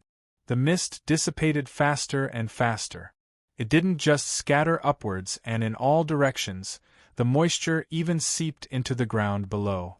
As the moist water vapor disappeared, some of the grand sun primordial fire accumulated in the valley was completely released as the magic formation was destroyed. All the messy branches and vegetation started to burn fiercely. The entire mountain valley was filled with golden flames like sunflowers blooming. A green building appeared in their line of sight in the middle of the burning valley. The king of Chu's brow furrowed even deeper. He had entered this formation before forefather Zhou, and this blue building, compared to Emo Shocheng and Pan Rui, the beauty in palace attire, he had a deeper understanding of everything inside. Why would a cage like this be destroyed? At this moment, he did not even pay attention to the flesh Bodhi, and pondered this question with all his heart. In just a few breaths of time, the golden flames disappeared, leaving only ashes in the valley. The foundations of the green buildings were burned red, and as the heat rose, the cold mountain wind rushed in. A strong wind blew in the valley, and countless ashes were swept into the sky. As it cooled down, the blue building gave off an ear-piercing sound of collapsing from bottom to top. Cracks spread from the bottom to the top like vines. The entire pagoda-shaped green building was about to completely collapse. It was also at this time that two figures that were incomparably thin compared to the green building walked out from one of the arched doors, supporting each other. Pan Rui's eyes immediately lit up. She should be happy now. Yet, for some reason, she did not feel any joy. Maybe it was because she knew that according to the normal result, these two people should have died. A faint smile appeared at the corners of Emo Shocheng's mouth. This is fate.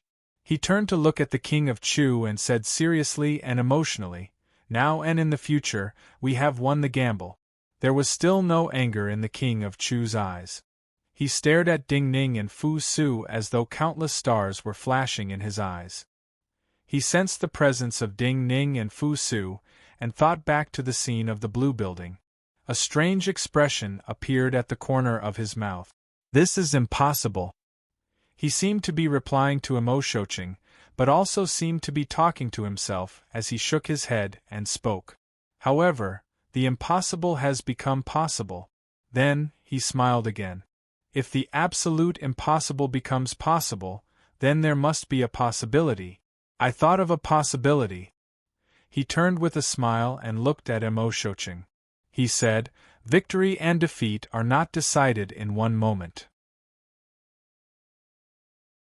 Emo Shocheng frowned slightly. He did not understand the meaning of the Emperor of Chu's garrulous words, but the other was not too dispirited and depressed after decades of waiting and planning had turned into a dream. This was something he found hard to understand and even felt uneasy. Where is forefather Zhou? The king of Chu asked gently, not looking at him. He turned to look at Ding Ning and Fu Su.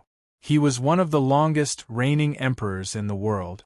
While he spoke calmly, he had an unimaginable dignity. Ding Ning coughed softly. His wounds were not light. The mountain wind that blew against him made him uncomfortable, the burning ground made him uncomfortable, and the dust that filled his nose made him uncomfortable, but all of these discomforts added together were not as strong as the discomfort the three people in front of him gave him. No matter if it was the long-reigning king of Chu, the teacher of the holy son of the Qin dynasty, Emo Shocheng, or Pan Rui, the master of the cultivation sect Weiyang Palace that the empress had raised, he knew them all. The change in expression in the king of Chu's eyes caused him to feel cold. You do not need to answer. Emo Shocheng's voice sounded at this time. There was absolute confidence in his eyes. While he could not kill the king of Chu, or even stop the king of Chu from leaving, he was certain that he and Pan Rui could take Ding Ning and Fu Su away. Ding Ning bowed his head and maintained his silence. The King of Chu's expression completely calmed. He did not speak and walked forward with his hands behind his back. Pan Rui immediately became nervous. The King of Chu was walking towards Ding Ning and Fu Su. "Monarch, are you joking?" Understanding what she was nervous about, the King of Chu, walking with his hands behind his back, said softly in disdain. He appeared to be walking slowly, but in a flash, he passed by Ding Ning and Fu Su and walked towards the ruined Indigo building. Emo Shocheng's eyebrows rose slightly. Many silver dots of light suddenly lit up high above his head. The Emperor of Chu's body also slowly released a faint but powerful aura. He did not turn back and continued to walk. A faint layer of purple light appeared in the air around him. The silver dots of light in the sky grew brighter, like dozens of silver stars were floating there.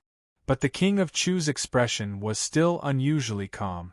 When he walked to the center of the ruins of the Indigo building, where the flesh Bodhi should have been, a crimson Buddhist bead appeared in his hand. His brow furrowed slightly as though he was in slight pain. The crimson Buddhist bead suddenly disappeared from his hand. At the same time, a vast and terrifying presence spread from his palm. The faint purple light in the air around him suddenly became incomparably bright, and a huge purple lotus platform as big as a mountain appeared in everyone's line of sight. Without any sound, all the broken pieces of the green building instantly turned into extremely fine dust, spreading outwards. The enormous indigo wave of dust rose dozens of meters high like a real tide, and spread towards the entire mountain valley. Pan Rui shouted in shock and anger. A small snowy white sword flashed out in front of her and landed between the dust wave, Ding Ning and Fu Su. Yet what caused her to pale was that the dust wave did not have much power. However, when it came into contact with the sword light emitted by her small sword, the huge wave of dust exploded to both sides. "Do not worry, the King of Chu has left." Emo Shocheng turned around and said softly to her. At the same time, his body seemed to give off invisible threads, and the star-like light in the sky quickly disappeared. Pan Rui was silent.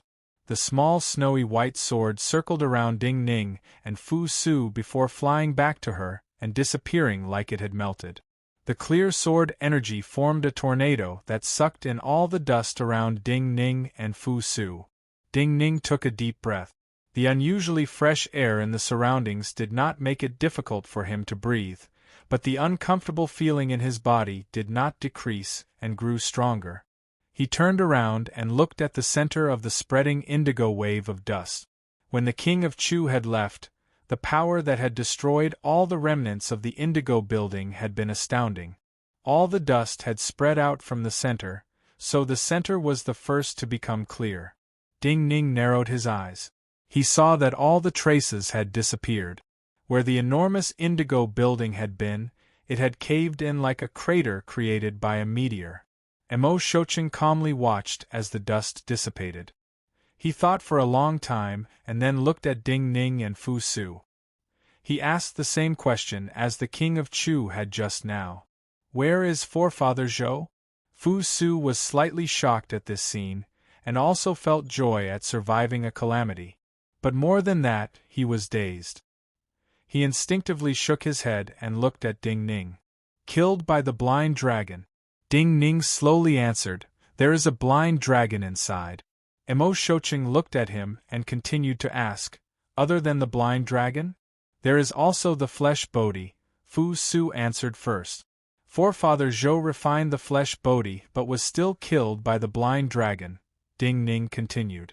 Emo Shocheng looked gently at him and said, "The blind dragon was able to kill forefather Zhou, but why did it not kill you? Why was the formation here destroyed?" "That blind dragon was very hungry." Ding Ning's uncomfortable feeling grew so strong that his body started to tremble. But he still said in a calm tone, "This building is an enormous cage to it. I told it that I may be able to help it obtain freedom." Hearing these words, Emo Shocheng frowned. Even Pan Rui said in disbelief, "How is it possible? How can a hungry blind dragon listen to you?" Because I comprehended some secrets of the formation inside and activated some seal scripts of the formation. Ding Ning coughed softly and looked at her. He said, "It chose to believe me." Emo Shocheng looked at him and asked, "I want to know the details of forefather Zhou's death." Ding Ning took a deep breath and slowly exhaled. Then he shook his head and said, "I do not know. Before forefather Zhou was killed, Gongzi Su and I were knocked unconscious by his power. So the battle between him and the blind dragon caused the formation to be destroyed?" Emo Shocheng turned around and looked at the enormous pit. "You are just guessing. You did not see forefather Zhou's death with your own eyes. Then why did the king of Chu destroy everything here to hide?" Ding Ning grew silent. He did not answer. He did not know how to answer. There were many suspicious points in this place to anyone, especially when he was facing the wisest old man in Chongling. "Eat this pill medicine." Pan Rui's left hand moved slightly. 2 milky white pills floated in front of Ding Ning and Fu Su. Maybe he did not want us to see any seal scripts in the ruins, and did not want us to detect the traces of the blind dragon's escape, she said with a cold expression. Emo Shocheng nodded and said, "Maybe."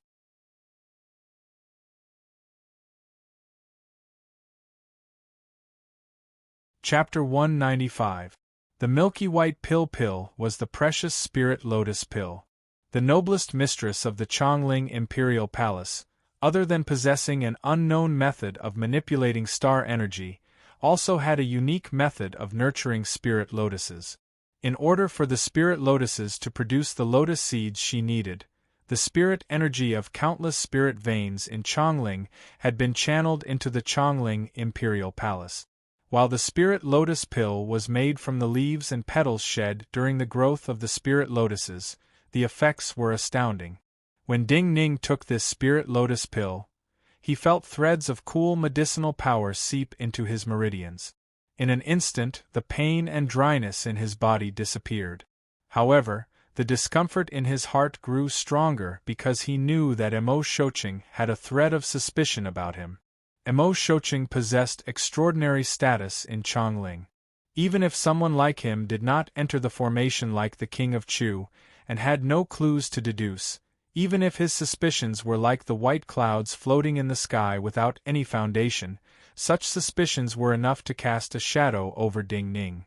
From a certain point of view, Emo Shocheng's suspicions about him meant that the noblest mistress of the Chongling Imperial Palace would also have some suspicions about him.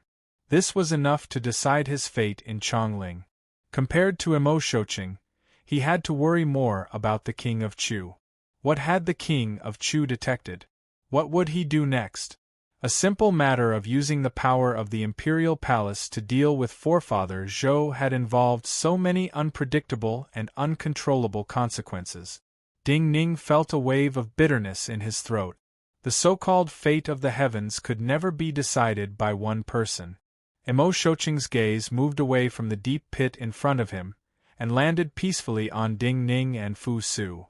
In reality, his attitude was not as serious as Ding Ning thought.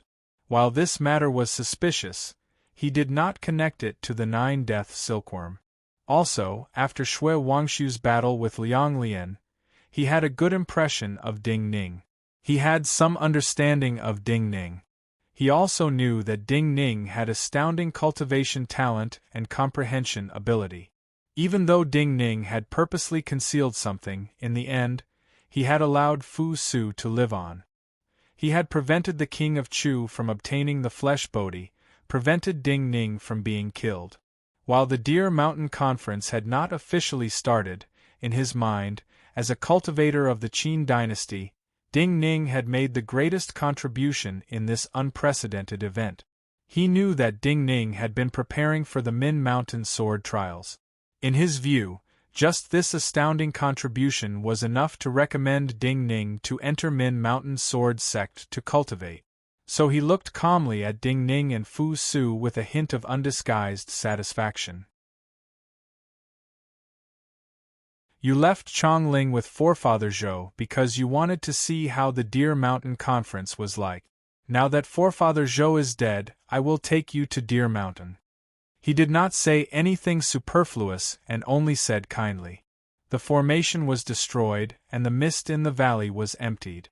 The moisture in the mountain peak became even thicker because of this. On this side of the goddess peak, a heavy rain began to fall. Interesting. The king of Chu, whose face was covered in age spots and whose wrinkles seemed to have deepened, looked up at the clouds and rain. He smiled slightly and murmured softly to himself. He was not in a hurry to return to Deer Mountain and headed towards the goddess peak. Decades of waiting had come to nothing. He had not obtained the flesh Bodhi. Before the Deer Mountain Conference officially started, he had nothing to do. So he was very free. His mood was very relaxed right now. As one of the longest reigning monarchs in the world, he naturally had extraordinary aspects that ordinary people could not reach. He had spent his entire life fighting against some of the strongest people in the world. Of course, he knew that man planned and the heavens dished. The cultivator who had set up the formation under the goddess peak was much stronger than him. He had spent a great deal of effort to build a cage to trap the blind dragon. Of course, he wanted the blind dragon to help protect the immature flesh Bodhi until he or his descendants could use it one day. But clearly, the cultivator who had set up the formation and the sect behind him had disappeared in the river of history. In his view, it was normal that he had not obtained the flesh Bodhi. Also, compared to the flesh Bodhi, he felt that he had obtained something more interesting. Putting aside the blind dragon, there is only one person in the world who can defeat the legendary Blue Lightning Sky Ultimate Formation. No matter how talented a person is, they cannot have that kind of insight. After saying the words interesting, his body floated up into the air and landed on a cliff at the mountainside of the goddess peak. He then sat down. He plucked some wild tea leaves from the rocks, and then used his vital energy to make a stone pot. He lit a burst of true fire, and then plucked a patch of clear water from the mist in front of him to boil tea like an immortal. The king of Chu smiled contentedly and murmured softly to himself, "Such a good rain." A light rain suddenly fell on the peak of Deer Mountain. In the temporary Chu palace, a cultivator with a white jade-like longsword at his waist sensed that this drizzle seemed to contain an unusual meaning. He raised his head warily.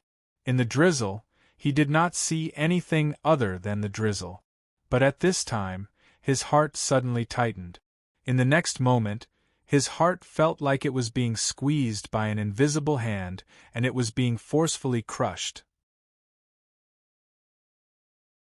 With a poof, a mouthful of blood surged out of his mouth. This cultivator of the Chu dynasty did not even have the chance to scream before he fell down and died. An old bamboo hat appeared in the rain. Then, a slightly stooped gray figure appeared like a ghost under the bamboo hat. Cold wind, bitter rain, green vines, and chaos. Taoist Ku, you did not come to Deer Mountain earlier or later, but came at this time. I do not understand your intentions. Consort Zhao looked calmly at the gray figure in front of the door, shook her head and said. While she spoke calmly, her eyes were as gentle as autumn waters, and her actions were indescribably enchanting and seductive. The person under the bamboo hat grimaced. He slowly raised his head and revealed a plain face that looked to be in his 50s. We came from so far away for the matter of the crown prince. The man, who looked to be in his 50s and had a slightly stooped body, slowly said, We wish to make the fifth prince the crown prince. Consort Zhao smiled brightly and said, But the emperor has already made the crown prince. The man she called Taoist Ku Yu said silently, If Li Lingjun dies, another crown prince can be made. The Deer Mountain Conference is near. What the Chu dynasty needs the most right now is stability. Consort Zhao looked at him and said softly, I do not understand why someone like you is determined to do something like this. After a pause, Consort Zhao looked at him and said, Theoretically, you would not care if the fifth prince or Li Lingjun became the crown prince. The man she called Taoist Ku Yu was silent for a moment and said, I do not need to tell you the reason. Consort Zhao frowned slightly and said, You cannot kill him. I did not come alone. Chu Qifeng also came, so Fan Wugo will not appear here. Taoist Ku Yu looked at her and said seriously. When he walked into the palace, Consort Zhao had first said, "Bitter wind, bitter rain, green vines in chaos."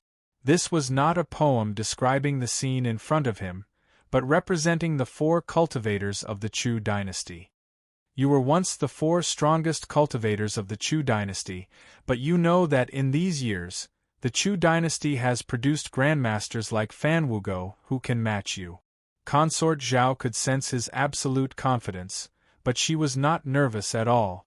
She smiled and said slowly, "Also, you should know that even in the past, when you were said to be the strongest, it was because many people had not shown their full strength, and excluded some people from the imperial palace. So you still can't kill Li Lingjun today." She paused and then said seriously, "No matter what someone said to you to have you come here, this matter cannot succeed. So you should give up on such thoughts. His Majesty is not here." Taoist Ku Yu shook his head and said resolutely. This represented his final decision. The King of Chu was not here, so he believed he could kill anyone here. So when he said this, his body seemed to suddenly fade in the air. Countless strange, faint, and seemingly traceless but unusually tenacious and powerful presences came out of his body. Like a spring rain, they seeped into Consort Zhao's body. These powers flooded towards Consort Zhao's heart. Consort Zhao's heart stopped beating and started to contract violently. "You are wrong." But Consort Zhao's expression did not change at all. She looked pitifully at Taoist Ku Yu and said softly. Then she started to move, taking a step towards Taoist Ku Yu. Taoist Ku Yu's breathing and heartbeat suddenly stopped. In this moment, in his mind, Consort Zhao's heart seemed to become the hardest object in the world. The power he had seeped into Consort Zhao's body was unable to match her power. There was a loud boom. A huge boom resounded in the empty palace. A white fist, carrying a terrifying wave of energy, expanded at an astonishing speed in Taoist Ku Yu's eyes. Taoist Ku Yu let out a low growl, and all the power in his body surged out. 2 small, light green swords floated out from his hands, and slashed at the white fist. Crack! However, in the next moment, the 2 small light green swords turned into 2 shooting stars and flew backwards to an unknown place. The bones in his arms were completely shattered, and the bones in his chest were also completely shattered. Boom! His body flew back dozens of feet and smashed into the ground. Consort Zhao gently pulled back her fist. Her fist looked very tender and soft, but in the last breath, it had turned into one of the most terrifying weapons in the world. Taoist Ku Yu continuously coughed up blood. He was so shocked he could not speak. "Now you should understand why I said you were wrong." Consort Zhao looked at him, her long eyelashes trembling. She said with slightly pursed lips, "Now you should understand why the Emperor has favored me the most in these years, and why he is willing to put the future of the Chu dynasty in my hands. Because..." She looked at her fist and said slowly, "Because my hand can be soft, but it can also be hard, because I am the strongest person in the Chu other than him."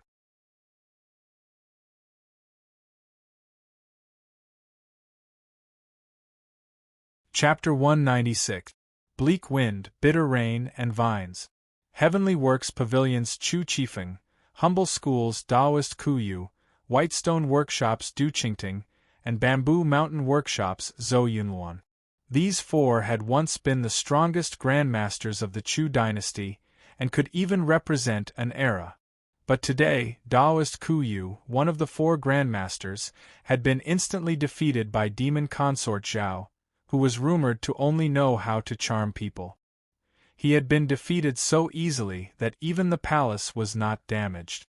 The scene looked even worse than a battle between low-level cultivators. As one of the 2 sides, Taoist Ku Yu naturally knew better than anyone the difference in power between himself and Consort Zhao. Consort Zhao's punch had not just destroyed his body, but also his Tao heart. "How is this possible?" So when he heard Consort Zhao Xiang's words, he said in a daze, "In the past many years, the strongest cultivators in the world have never come from the Chu dynasty. Being good at using material things is the difference between people and animals. But relying too much on material things is the greatest weakness of your generation of cultivators." Consort Zhao looked coolly at him and said softly, "Using things to benefit oneself is the true path of cultivation. While this is simple, and any cultivator of the Chu dynasty understands, compared to the cultivators of the Qin and Zhao dynasties, you seem to lack energy from the start of your cultivation." If this was any other time, Taoist Ku you would have snorted at Consort Zhao's words and said that Consort Zhao was speaking nonsense. But after seeing the other's crushing punch, he had a completely different understanding. He grimaced. "Is this what they mean by understanding the truth but being unable to do it?" Consort Zhao smiled brightly and said, "Since you have seen my cultivation today, you should have some confidence in the future of the Chu dynasty and me." Taoist Ku Yu shook his head and said softly, "I still do not have confidence." Consort Zhao Xiang's expression suddenly changed. A rare coldness appeared on her face. She said harshly, "For a long time in the future, the Chu will not have someone stronger than me. You do not have confidence in me. Is it because of the people from outside the court? You are from Chu, why would you listen to the opinions of people from other dynasties?" Taoist Bitter Rain took a deep breath. This was his last breath in this world, so the air he breathed into his chest and abdomen was exceptionally sweet. Consort Zhao's face turned even uglier. She could see that Taoist Ku Yu was seeking death, but even she could not stop a cultivator of this level from killing her. There was a soft explosion in Taoist Ku Yu's heart, and then this grandmaster of the Chu dynasty dropped his head and died. Consort Zhao clenched her fists tightly, then slowly released them.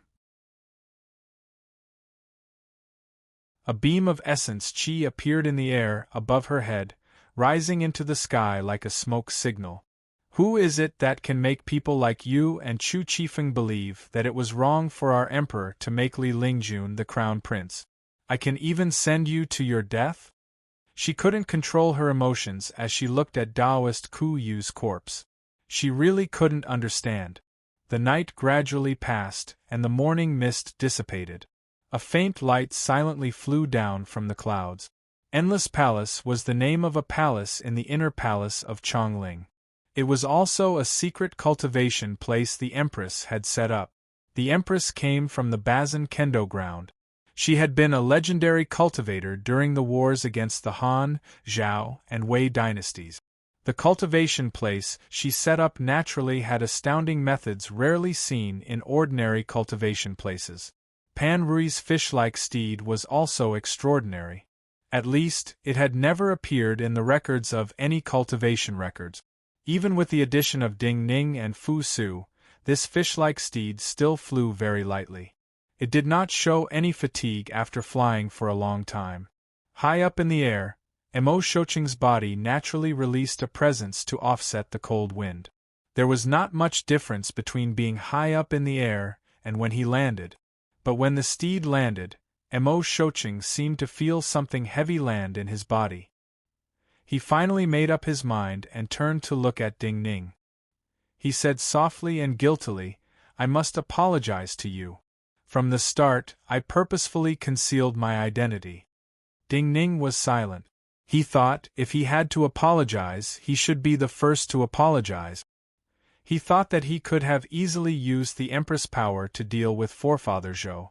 But because of the King of Chu's appearance, things became so complicated, and he and Fu Su were in true danger. "I know you must be very angry." Fu Su looked at Ding Ning's silence and grew nervous. After saying this, he didn't know what to say and froze where he stood. Ding Ning looked up at his nervous features and said, "You do not have to apologize because I never asked for your identity." Fu Su stilled. He did not understand the meaning of the words. Ding Ning said calmly, "I never look at the other's identity when making friends." Fu Su reacted. He looked joyfully at Ding Ning and said, "You really do not care?" Ding Ning frowned slightly and said, "As long as you do not care." Fu Su understood Ding Ning's meaning and nodded hard. Just like before. Hearing the two youths' conversation, Mo Shouqing smiled slightly. In his view, this was a very childish conversation. How could the children of the imperial family, especially the future crown prince of the Qin dynasty, have true friends in the future? The wind was cold when the mountain was high. People who stood too high would not have friends. This was unavoidable. At this time, Deer Mountain was clearly visible. Looking at Deer Mountain, that was not particularly outstanding among the surrounding mountains, Fu Su, who was in a good mood, could not help but turn respectfully to ask Mo Shouqing, "Principal Mo, what do we do next?" Mo Shouqing was the teacher of the Holy Son of Heaven, and also the principal of the main school that taught the members of the imperial family. But in these years, other than the Yuanwu Emperor, the Empress, and Huang Jinwei, not many people in the outside world could see him. So he found the title of Principal Mo refreshing. In fact, this form of address made him feel younger, and reminded him of many of the past. He smiled in pleasure and said benevolently, "Next, we are going to climb the mountain, but not Deer Mountain." Fu Su stilled. He could not understand Mo Shouqing's meaning at all. Even if they were going to climb other mountains, why did they have to land at the foot of the mountains? Why couldn't they just fly up? Mo Shouqing looked at Ding Ning and said gently, "That day, when you and Shui Wangshu walked into my sight, I have some understanding of you. From the start, you were valued by Wang Taishu because of your astounding judgment. Can you guess what Palace Master Pan and I want to do?" Ding Ning thought for a moment and did not waste words. He said, "The Holy One is coming to Deer Mountain in person. Other people do not need to consider the matters of Deer Mountain. We just need to ensure that we are not influenced by outside powers." A hint of emotion appeared in Mo Shouqing's eyes. He said slowly, "When the four emperors meet at Deer Mountain will be sealed off by the armies and cultivators of the dynasties. At that time, the closest distance to the peak of Deer Mountain will come from the peaks of these mountains." Fu Su seemed to understand and said in shock, "You mean, even if the conference starts, people may fly over the peaks? This is a conference without any past event. Anything is possible." Mo Shouqing looked at him and said, "But true experts only need the right time. They do not need to fly over. They just need to have their power appear at the peak of Deer Mountain at the right time, and at the conference." Fu Su completely understood and said, "So around Deer Mountain, any mountain close to the peak of Deer Mountain will be taken by astounding experts. You need to choose a mountain that can be climbed. There are so many grandmasters in the world.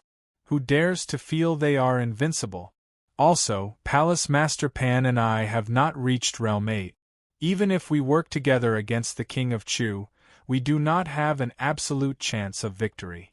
How can we guarantee that we can climb any mountain we want?" Mo Shouqing nodded. His gaze landed on the silent mountains in the dawn. "Naturally, we can only find a mountain that can be climbed." The morning light was faint, and the dew on the grass gave off a glowing light. Mo Shouqing and Pan Rui slowly walked to the foot of a mountain. There was no change in presence, but all the dew on the grass at the foot of the mountain fell down at the same time. Even though each drop of dew was extremely small, it wouldn't make any sound even if countless of these drops of dew were to drip to the ground. However, when all the dewdrops fell at the same time, it brought about an unimaginable aura. With a swoosh sound in the air, an invisible tide formed in the mountain forest, so grand that it was simply unimaginable. After the previous questions, Fu Su knew that there were likely great grandmasters in these calm peaks, but when he sensed such a level, his face still lost color and grew paler. Ding Ning narrowed his eyes slightly. He was certain that this mountain was not one that Mo Shouqing and Pan Rui could fight over. He knew that Emo Shocheng and Pan Rui wanted to use a small price to guarantee that they would be able to fight at full power during the Deer Mountain Conference. The moment he had this thought, Emo Shocheng and Pan Rui stopped in front of him and walked towards another mountain.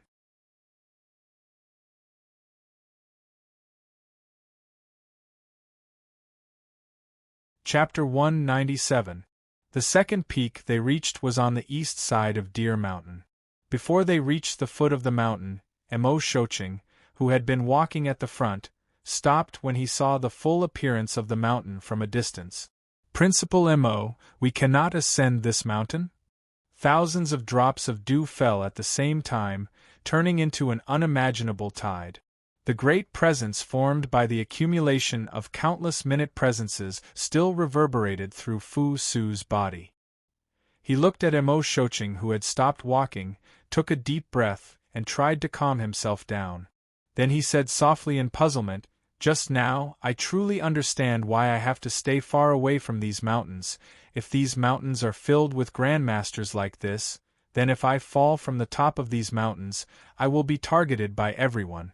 If they see my identity, I fear they will work together to kill me.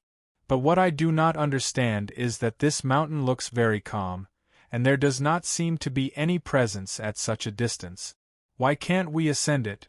Could it be that the Grandmaster on that mountain has already revealed his realm from such a long distance away?" Emo Shocheng had turned around by now. Hearing Fu Su's words, the old man shook his head and said, "If one can display a presence that causes even me to retreat from such a distance, then one must be a realm 8. But one does not have to display the same level as the previous person." Fu Su knew that this principle of the main compound was most skilled at causing people to think and have their own comprehension. Yet he still could not understand. "Look at the peach blossoms on the mountain," Ding Ning reminded him softly. Fu Su's eyes widened, his body shook slightly, and he finally reacted. There were some scattered wild peach trees on the mountain. Along the way, the wild peach trees in the Wu Mountain area had not bloomed, but now all the wild peach trees on the mountain had bloomed. Even from afar, one could see that the flowers on the wild peach trees were exceptionally bright. It was a common red color, but the red color was so thick that it seemed like jade juice was about to drip down. The mountain flowers are in full bloom, so thick. "Is the person on this mountain right now the legendary young Marquis Li of the Qi dynasty?" he said in shock. There were many people in the world who used the title of young Marquis to imply that they did not care about fame and fortune. However, most of the time, it was because it was impossible for them to obtain the title of a noble. However, Li Mingzong was a true Li Mingzong because he was a true member of the royal family of the Great Qi dynasty. He was a prince of the Great Qi dynasty who was born with a fief. Strictly speaking, the current emperor of the Great Qi dynasty, Qi Mingzong, had to respectfully call him imperial uncle. But ever since he started to cultivate, this cultivator who was born as a marquis became a wild crane that did not belong to any cultivation place in the Qi dynasty. In the Qi dynasty, where spirits and ghosts were the main cultivation methods, he was a true anomaly in the cultivation path. What he cultivated was the pure way of nature, the method of life-bond items. In the many legends of the past, he had fought with many grandmasters of the Qi dynasty, but he had never been defeated even once. Other than young Marquis Li, no one else in the world can make flowers bloom brighter than life. Emo Shocheng said admiringly, "The new peaches this year will be unprecedentedly delicious." Fu Su said in disbelief, "I heard that young Marquis Li is very strong, but Principal Emo, you and Palace Master Pan have to avoid him?" Emo Shocheng said calmly, "His life-bond item is the heavenly nurturing bead. He does not have strong killing intent, but it is the best life-preserving talisman. After so many years of cultivation, I do not know how much his energies have grown. When he fights, his vital energy is endless. Before the Deer Mountain Conference, no one can afford to waste time with him. Even if they could win, they could not afford to waste time. This time, Fu Su truly understood that in a situation like the Deer Mountain Conference, the fights between these grandmasters were not as simple as a blade and a sword as usual. The heavenly nurturing bead that nurtured all things in the world. The one on this mountain was naturally young Marquis Li. Thousands of dewdrops turned into an indescribable and terrifying tide. The one on the previous mountain was naturally Song Chaosheng, a cultivator of the extinct Song family of the Wei dynasty. Song Chaosheng, young Marquis Li. What other names would appear that represented the greatest power in the world? Ding Ning followed Mo Shocheng and Pan Rui to the third mountain as such a thought flashed through his mind. Even for him, he only knew the names and power of these people from rumors, and had never seen them up close. This mountain still cannot be climbed. I had not thought that even an old monster like Guodongjiang would come. When they reached the foot of the third mountain, Mo Shocheng's expression showed a rare hint of seriousness as he slowly said to Pan Rui beside him. Pan Rui usually stayed in the inner palace for a long time and did not smile. Hearing his words, she immediately frowned and said coldly, "He is not dead?" Ding Ning's expression was calm, but he was slightly shocked inside. Fu Su had never heard of this name before. Seeing this, he could not help but ask softly, "Principal Mo, I still do not feel anything unusual. Who is this Guodongjiang?" The greatest abnormality here is that there is no abnormality at all. Mo Shocheng looked at Fu Su as he said this. He knew that Fu Su would not understand.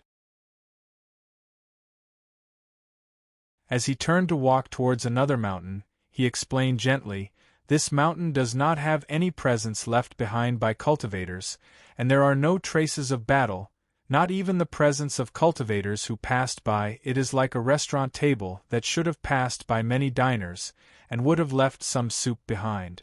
But now it is extremely clean. This can only mean that someone used a cloth to wipe it away. The only person who can wipe away all presence is the Grand Master of Blue Jade Island, Guodongjiang. In the past, the Qin dynasty opened up an overseas trade route and wanted to interact with this Grandmaster. But this person was very strange and did not want to interact with the outside world. Even more importantly, this person injured his head in his early years. He is slightly older than me, so he often has brain problems and is temperamental. He does not have common sense." Fu Su realized and said softly, "Madman?" Mo Shocheng frowned and said, "Even more importantly, he is a madman just a step away from Realm 8. Do not drink with drunkards, do not fight with madmen." This was a principle that everyone in Chongling knew. Hearing this, Fu Su understood that he had to keep a respectful distance from this mountain. But he could not compete for even several mountains. He could not help but feel dark clouds. Was there someone he could not compete for on every mountain? Mo Shocheng and Pan Rui were the highest people in Chongling. If even these two people were unable to compete for the top of any mountain here, then how many unknown and shocking experts would there be in the various dynasties under the heavens? "Careful!" Pan Rui suddenly shouted in a low voice. Mo Shocheng had been the first to stop on the previous mountains. But at the foot of this mountain, Fu Su and Mo Shocheng stopped at the same time. When Pan Rui shouted, Fu Su saw a layer of white mist suddenly appear in the forest ahead of him. The white mist was formed by the white hairs on the stems and leaves of an unknown wild flower. Each strand of hair was softer than snow, but this white mist carried a terrifying murderousness. As she shouted, Pan Rui's right hand flicked like she was plucking invisible strings. The sound of many sharp objects rubbing against each other suddenly sounded in the air in front of her, Ding Ning and the others. The fine hairs did not seem to have any connection to them. They were forced aside by a powerful force and passed over their heads. Ding Ning's eyes flashed. He immediately sensed that the primal energies of the universe in the surroundings were partially concealed by some unique method. What method is this? Fu Su also sensed this abnormality. While he could not get close to the white hairs, his breathing unconsciously became uneven. Mo Shocheng seemed to relax. He nodded and said, "We can compete for this mountain." Pan Rui continued to walk unhurriedly. Her fingers were still flicking slightly. The sounds of sharp objects rubbing against each other were still dense in the air.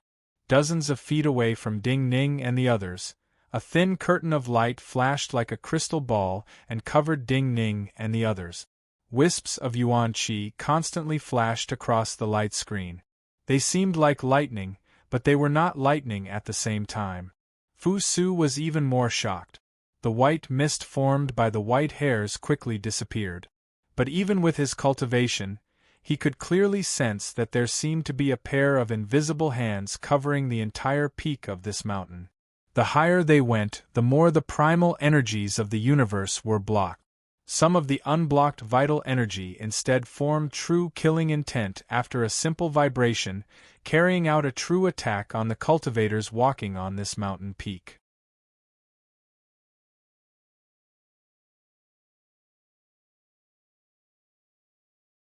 Chapter 198. The sky was dim. Halfway up the mountain, not just the primal energies of the universe, even the light was covered and twisted by an invisible power. Pan Rui's expression grew colder. Threads of powerful vital energy and primal energies of the universe came out of her body. While she could not bring in large amounts of primal energies from outside the mountain, her body was like an empty mountain that contained countless primal energies of the universe. Fallen leaves danced. The fight between primal energies of the universe only made soft sounds, but the tearing of true power caused the leaves of all the trees in Ding Ning and Fu Su's sight to leave their branches and dance wildly. The tumbling leaves weaved into curtains that covered the world in front of them. "Why bother?" A light voice came from somewhere on the mountain peak. It passed through the layers of green curtains and reached the ears of Ding Ning and the others. The Tao Scroll and Flowing Cloud. The strongest of the Tao Scroll sect is the Flowing Cloud essence. I want to see it today. They were both true grandmasters, the top people of the world. Even their presence seemed to be fully displayed under the others' pressure. The moment Pan Rui raised her head to speak, a clear energy spread from her body and stabbed into the sky above her head. Then she reached out a hand towards the mountain peak. With a snap, there was a sudden explosion in the sky above her head. A beautiful ray of sunlight shone down from the azure sky, illuminating her body. Her entire body was dyed a faint gold. As the sunlight fell, primal energies of the universe burst out like a dam. The surging primal energies of the universe flooded in through the only gap, turning into a visible blue wave. It was also at this moment that a pure white sword flew out from her hand. The blue wave surged into her small white sword. The small white sword immediately disappeared. A straight path of light was left behind among the layers of green curtains. At the peak of this mountain, under an ancient pine tree, a man in indigo robes was sitting. This green-robed man's face was no more than 30 years old, but his pair of black eyes that were as calm as an ancient well seemed to contain the contents of mountains and seas, containing the meaning of the accumulation of time. When the straight path of light appeared in the countless layers of green leaf curtains, he raised his eyebrows slightly. He used his index and middle fingers as a sword and pierced forward. When his fingers stabbed out, the air in front of him seemed to become extremely viscous. An object appeared, spinning at high speed and unstoppable. It was Pan Rui's small white sword. The two fingers of this grandmaster in green robes became absolutely transparent. Even his blood vessels and bones seemed to have completely disappeared. They only emitted a sparkling luster. His fingertip was like the tip of a sword, accurately hitting the tip of the small white sword that was spinning at high speed. The tip of the sword spun around his fingertip. Not a single mark was left on his fingertips, but the stone he was sitting on suddenly turned into fine powder. Cracks like spiderwebs appeared on the ground beneath him and quickly extended into the distance. At this moment, he looked up at the sky. The invisible curtain that covered the entire mountain and isolated the world completely disappeared at this moment.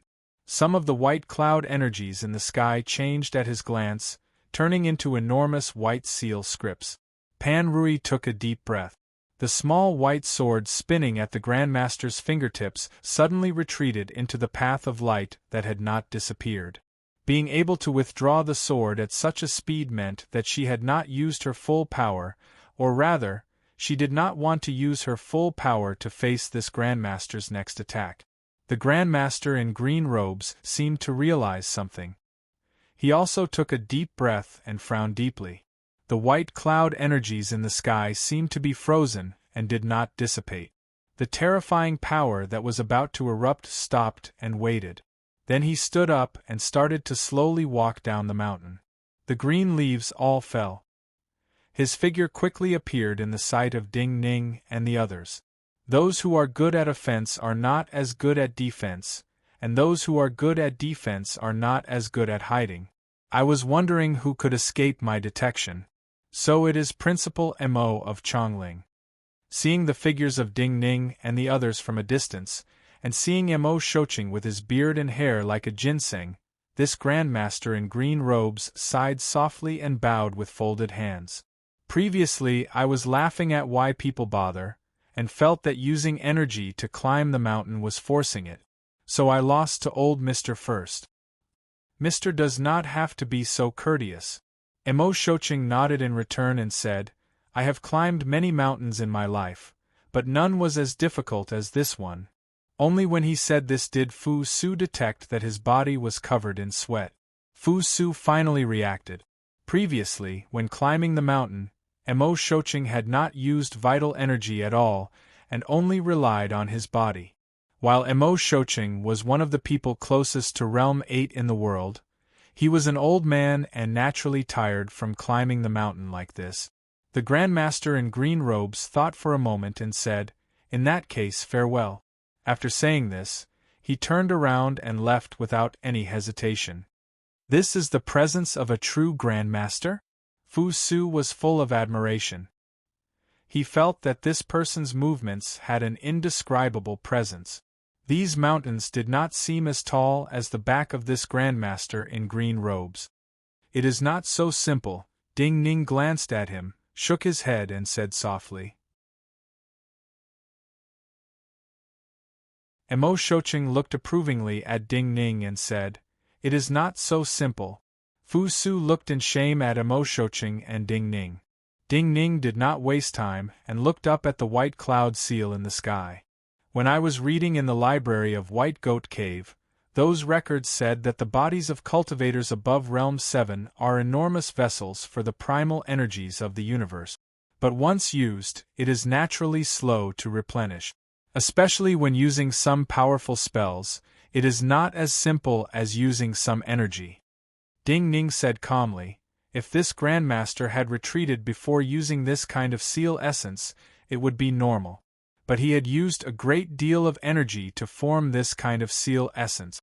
With the power he had used, it is good to use it to see Dean Mo's moves. Maybe he will have some comprehension. But he is leaving now. This means that he does not want to take any risks before the Deer Mountain Conference. Fu Su immediately understood. This kind of risk is within a controllable range. A person like him would not give up a chance to fight normally. Pan Rui looked at the back of the Grandmaster in green robes who had disappeared from her sight. She turned expressionlessly to Mo Shoching and said, I just do not understand. The Tao Scroll sect has always been hidden from the world and does not have any interactions with the dynasties. They do not interfere in the conflicts of the dynasties and sections. Why did this heir of the Tao Scroll sect make an exception? The Tao Scroll sect was an extremely mysterious sect. While powerful, it did not enter the world. Only knowledgeable cultivators like her and Mo Shoching knew of it. Even so, she and Mo Shoching did not even know the name of this Grandmaster in green robes. It was too difficult to guess the intentions of a complete stranger who had retreated after exchanging blows with him. Therefore, it was almost impossible for her to have an answer to her question at this moment. But Emo Shoching was not an ordinary person. His intentions are towards Deer Mountain. Emo Shoching looked calmly at her and said, "He is greatly exhausted right now, but when he retreated, his intentions were towards Deer Mountain. This means that in his mind, it is safer to retreat towards Deer Mountain. This means that he has some connection to the people of Deer Mountain." Pan Rui did not speak more, but a hint of coldness flashed through her eyes. At this point, it was clear. At this time, only the Chu dynasty had ascended Deer Mountain. Then this Grandmaster of the Tao Scroll sect was naturally related to someone from the Chu dynasty who had ascended Deer Mountain. Emo Shoching's tired eyes closed slightly, and his body released a wave of energy. A light breeze blew by. Previously, they had spent a lot of time climbing halfway up the mountain. But now, with just a light breeze, in a few breaths, the scenery in front of Ding Ning and Fu Su completely changed. They had reached the top of the mountain. On the plains outside Deer Mountain, an enormous procession slowly appeared. This procession had more than 5,000 people, but from the top of the mountain, it was possible to see that only half of the 5,000 people were soldiers, and the other half were officials and ceremonial guards. The golden dragon patterns on the bright yellow flags and canopies were minuscule from a great distance, but they still had astounding presence and seemed to break through the air. As a result, this procession was a patch of golden light, as blinding as the sun at this time. In the world, only the Son of Heaven could have such a lineup when he went on an inspection tour. After the King of Chu ascended Deer Mountain, the second emperor finally arrived. You are right. The second to ascend Deer Mountain is the Yen dynasty. Looking at this golden procession, Pan Rui, who seemed to have become ethereal and was absorbing the primal energies of the universe from far away, glanced at Emo Shoching and sneered. "How did you guess that the second to ascend would be the Yen dynasty?" Ding Ning spoke up and asked. "The Yen dynasty is not below the Chu dynasty in power, but the Yen emperor is the most cautious and does not appear in front of others. So in his many years on the throne, he is very conservative," Emo Shoching answered patiently. Ding Ning asked, "Then the emperor of the Qi dynasty?" Emo Shoching smiled faintly and said, "The emperor of the Qi dynasty is the most shameless. In terms of shamelessness, no one in the world can match him. But this is his strength." Fu Su became curious. He could not help but want to ask what the other dynasties thought of his father. But when he thought that asking such a question would be disrespectful to his father, he smiled self-deprecatingly and gave up on the thought. His minute movements could not escape Emo Shoching's eyes. Emo Shoching glanced at Ding Ning, who had calmed down and was silent. He thought, geniuses born in the marketplace had seen more and matured earlier. There was no need to ask such a question. If they did not feel that the Yuanwu emperor and empress were truly heartless and wanted to conquer the world, why would the other three dynasties think of the Qin dynasty as their greatest enemy?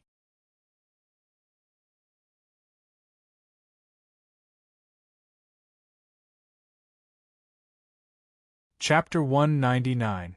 When the Yen emperor's carriage arrived at Deer Mountain, the cultivators of the Chu and Yen dynasties did not show their cultivation, but just the enmity in their hearts, and the clash of presences caused the sky above Deer Mountain to change color.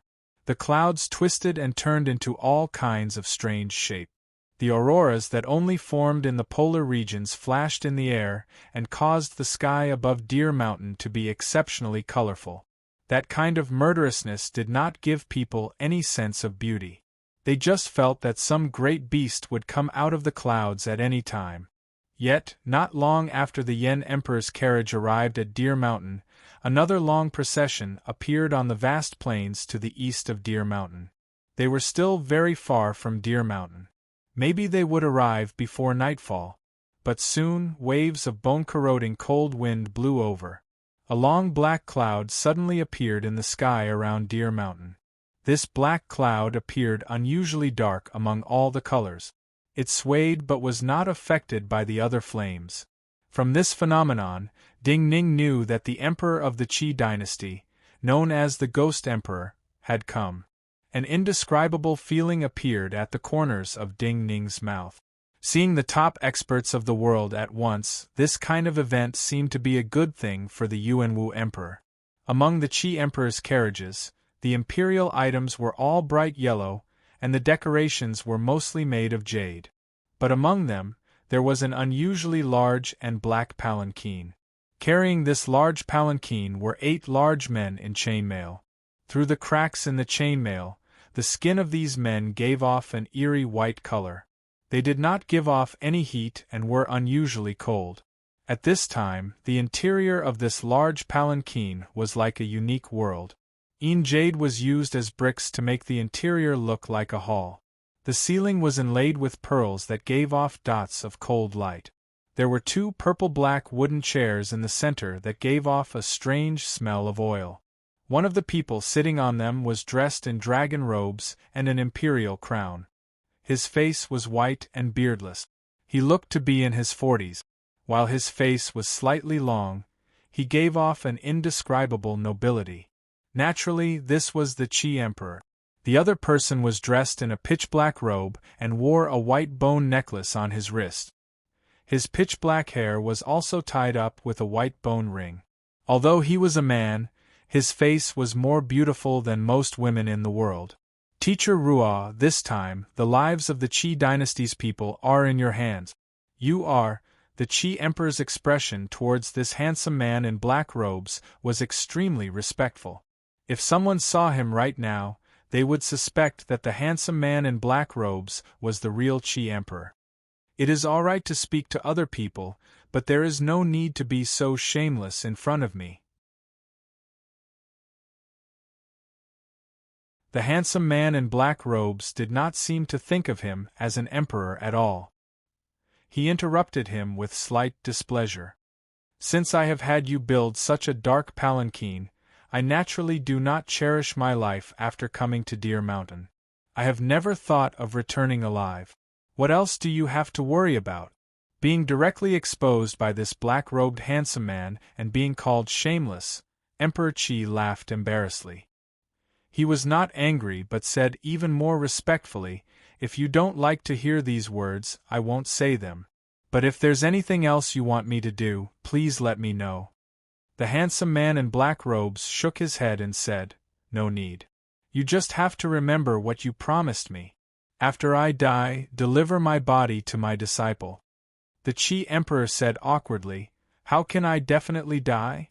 The handsome man in black robes frowned and said, "You were afraid that I would not die earlier, and now you say such things.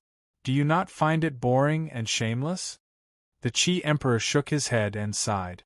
"I cannot look down on the world like Yuanwu and the others.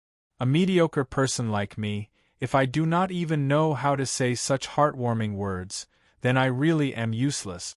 The handsome man in black robes looked at him for a moment and said sincerely, "You are too humble." The night was coming. The Qi Emperor's carriage finally arrived at the foot of Deer Mountain.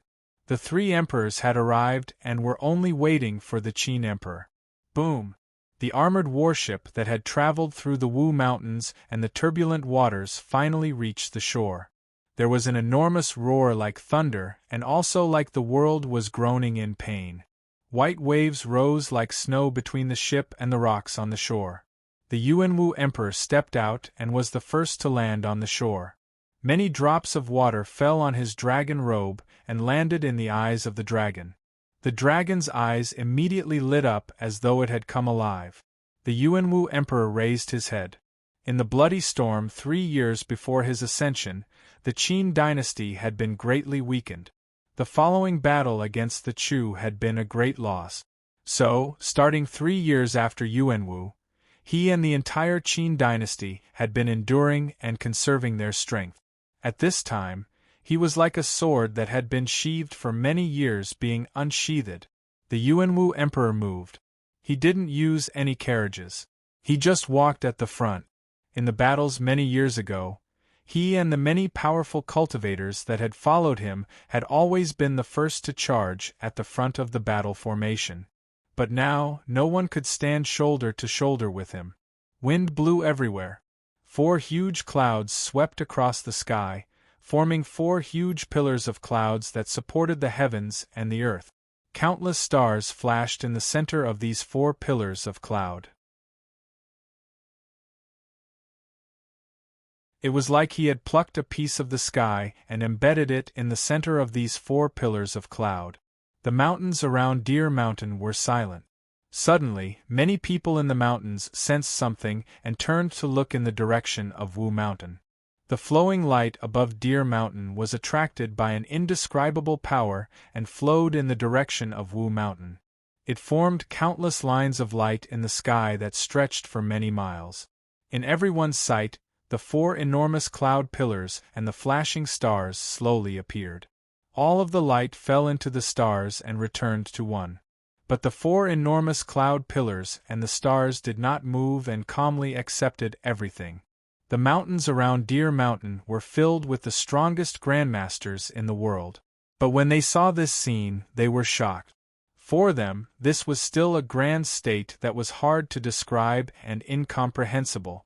The aura of a few people reacted because their minds were too shaken.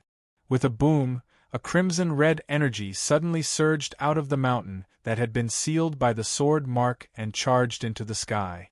The crimson-red light lit up the entire mountain like an enormous torch. At the same time, an unimaginably majestic stream of water vapor rushed out from the mountain that Guodongjiang occupied. In an instant, it formed a huge blue water dragon that rushed straight into the sky. Its body seemed to be solid as it passed through the clouds. Half a breath later, a mountain appeared with purple light like thousands of orchids blooming at the same time. These auras were all profound and grand to the extreme. However, if anyone were to judge them, they couldn't compare to the 4 cloud pillars and the starry sky.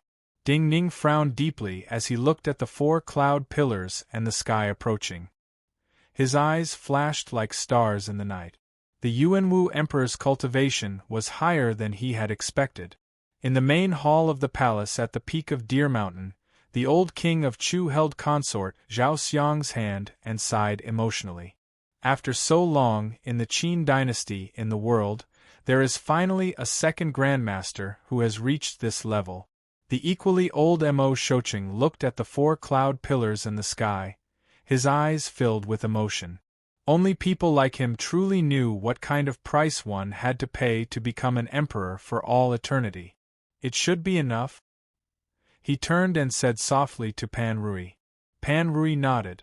The vital energy that she had not recovered much surged out of her body. A white light stabbed into the sky above the mountain like a sword. Ding Ning's brow furrowed deeply again. This kind of power could only be used to mark or let people know her use on this mountain. What were she and Mo Shoqing waiting for?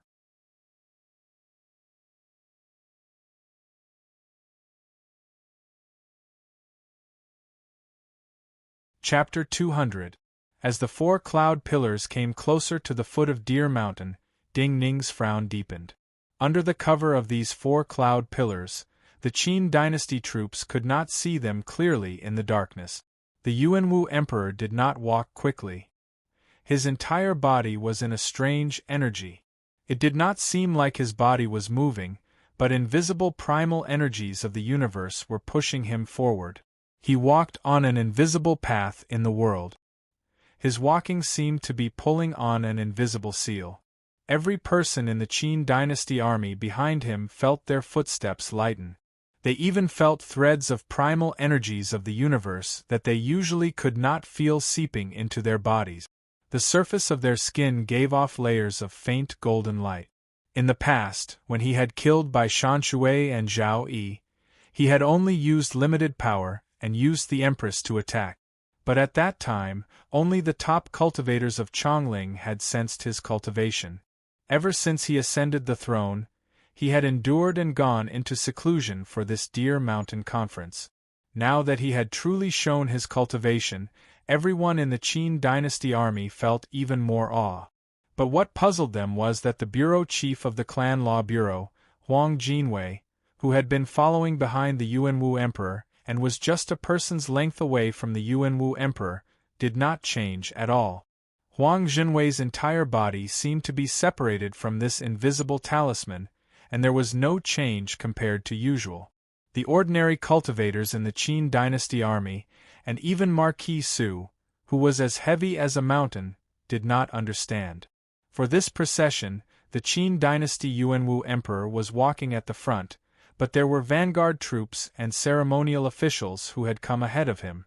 Along the way, they had made arrangements with the other three dynasties and set up their own defense zones and camp. Along the way, some troops and cultivators had set up camp. The closer they got to the foot of Deer Mountain, the fewer people following behind the Yuanwu emperor. An indigo figure suddenly appeared in front of the Yuanwu emperor's path. Even though the people following the Yuanwu emperor were the best of the Qin dynasty, and even if the Yuanwu emperor did not act, no grandmaster could match the elite forces of a dynasty gathered here. But when they saw this indigo figure appear, most of the people behind the Yuanwu emperor grew nervous. General Fang has worked hard. The Yuanwu emperor did not stop and said in praise. The indigo figure bowed deeply and said, "Greetings, Holy One." All the nervous people immediately relaxed. They were slightly shocked. The mighty General Fang, who had been guarding the pass, had been transferred over. "Follow this lonely." The Yuanwu emperor walked past Fang Xiang and said gently. Dressed in indigo robes, Fang Xiang stilled slightly. He was not used to the Yuanwu emperor calling himself this lonely. But he immediately nodded in agreement and followed silently. What is important? The Yuanwu emperor did not look back. His gaze was fixed forward. But after Fang Xiang started to walk, he suddenly asked. Fang Xiang frowned slightly. He looked up at the back of this powerful emperor and said, "The world is important." The Yuanwu emperor showed a satisfied expression. "This lonely is very satisfied with your answer. You have worked hard outside the pass. After this conference, you can return to Chongling to rest," he said directly. Then he paused and slowly said, "As long as this lonely one is here, I can guarantee your Fang family's safety and wealth." Such a promise from the emperor's golden mouth was an unimaginable reward for any prestigious family. But Fang Xiang's expression was still calm. He was calm because he knew what kind of price he had to pay. He also knew what kind of deeper meaning he would have after making such a promise. "Thank you, Holy One, for your kindness." He bowed slightly in thanks.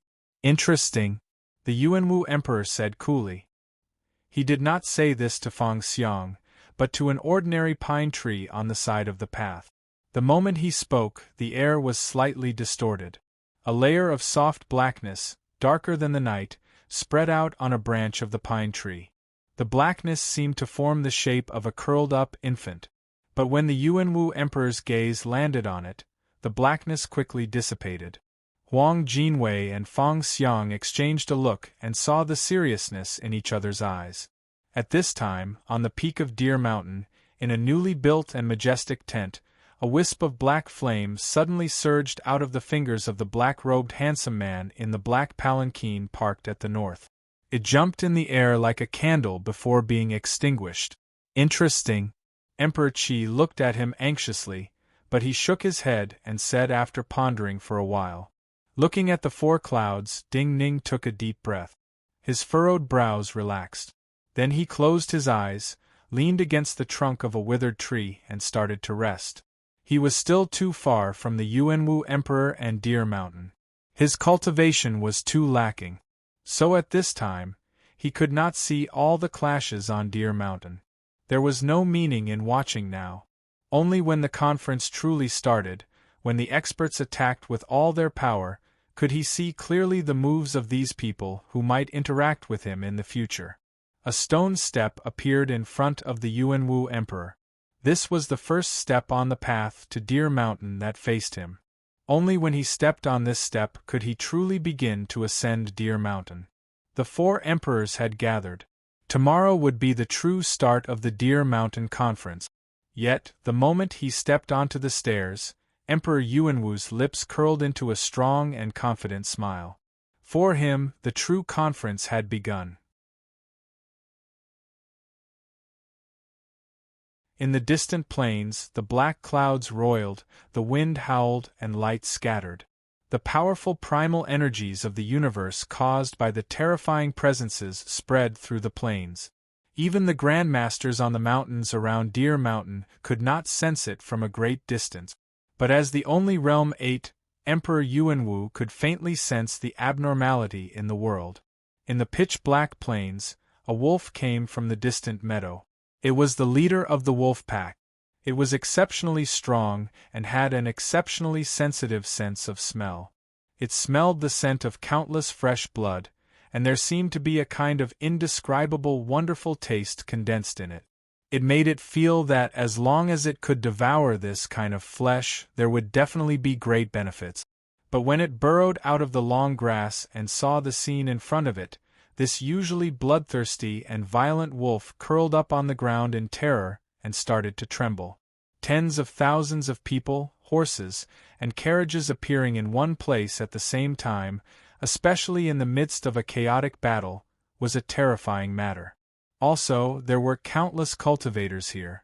The brightest flashes in the sky were not the lightning in the storm or the meteor shower, but the trajectories of many seal weapons and rare flying swords that gathered primal energies of the universe. At the center of the battlefield whirlpool formed by tens of thousands of people, wild winds, snowstorms, rain of fire, thick fog, they appeared and mixed together. Even the ground seemed to have turned into many different small worlds that underwent different changes. Realm 3 and 4 swordsmen could be seen everywhere. The terrifying explosions and shock waves created by sword attacks became insignificant existences at this time.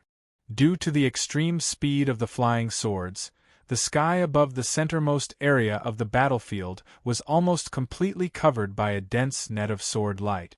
The speed at which the flying swords reaped lives was naturally astonishing as well. In the suffocating air, who knew how many streaks of blood would splatter out in every breath of time?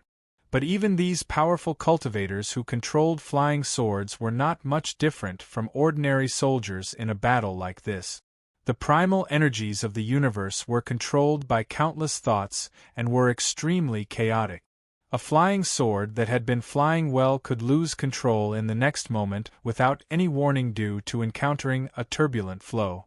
Even the cultivators who had been controlling their flying swords could encounter multiple swordsmen charging at them, or even dozens of seal chariots. For any experienced general, they could know at a glance that this was the end of a great battle. All of the formations and commands that had been used at the start of the battle were no longer effective. In this type of battle where even the central armies of both sides were caught in a bitter struggle, apart from some powerful military equipment that hadn't been put into use yet, there were also powerful cultivators who still had some fighting strength left. Among the dozens of destroyed seal chariots, there was a general dressed in light blue armor who had not yet acted. The color of his armor was very close to the color of the seal chariots around him. He stood silently like a part of the abandoned chariots, and did not attract attention. Occasionally, the swordsman who charged over would be killed by some of the guards around him. At this time, his gaze was fixed on a cultivator dozens of feet away. That cultivator was dressed in moon-white robes. He looked extremely weak, but he was very strong. At least a dozen cultivators had been killed by this person, including 2 Realm 5 experts.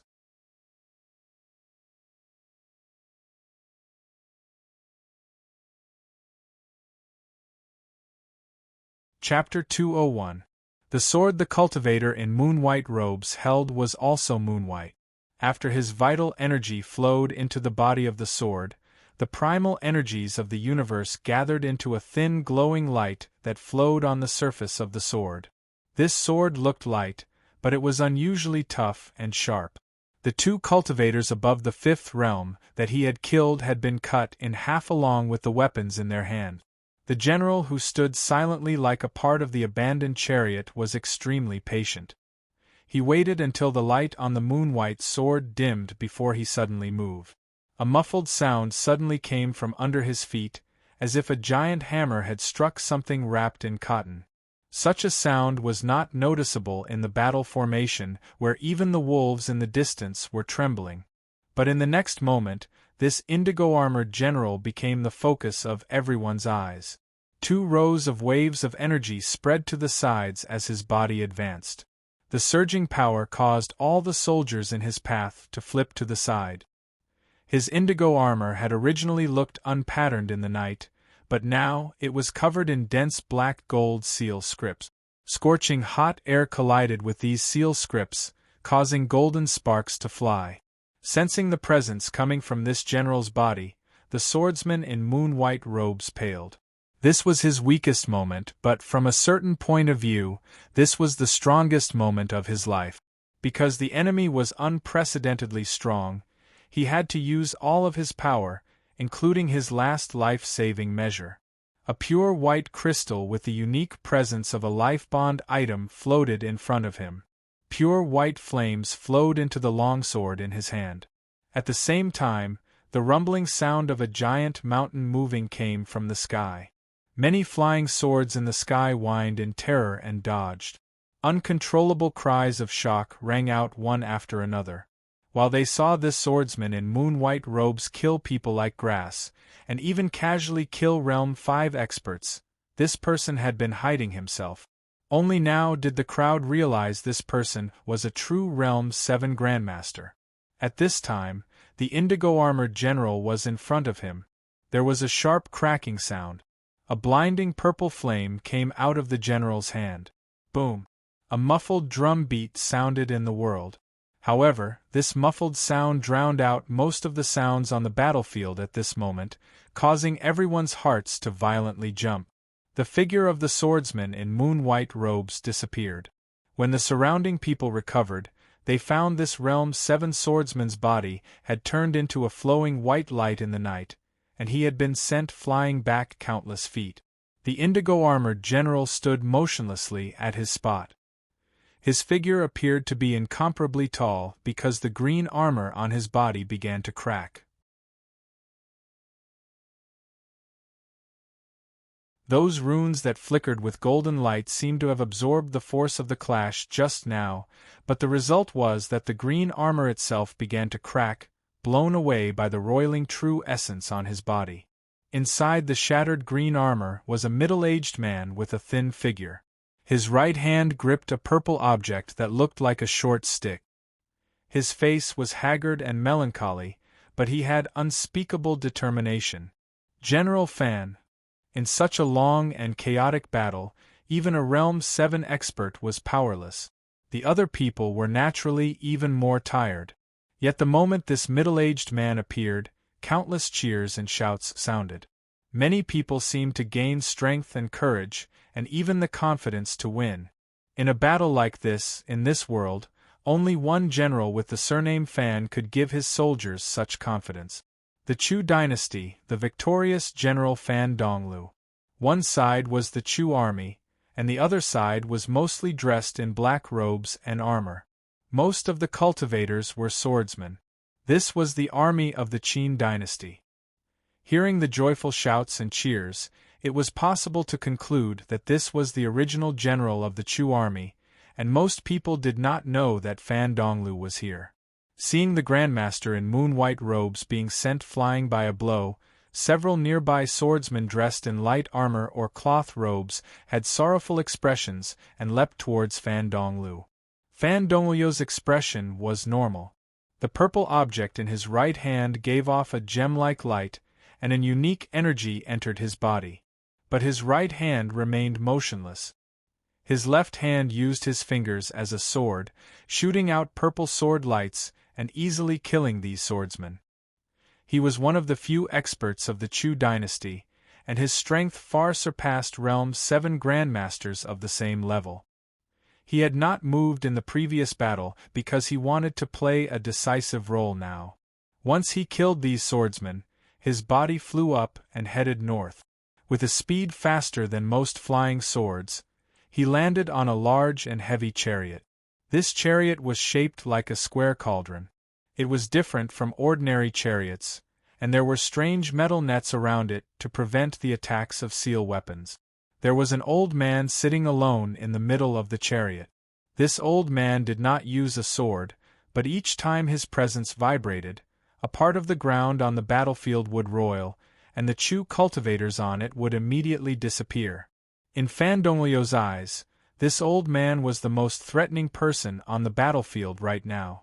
The other had Realm 7 cultivation, and this old man's every attack seemed to be controlling the situation of the entire battlefield. Each of his attacks was accumulating victory for the Qin army. Fan Donglu could not think of a general like this in the Qin dynasty other than those he was familiar with.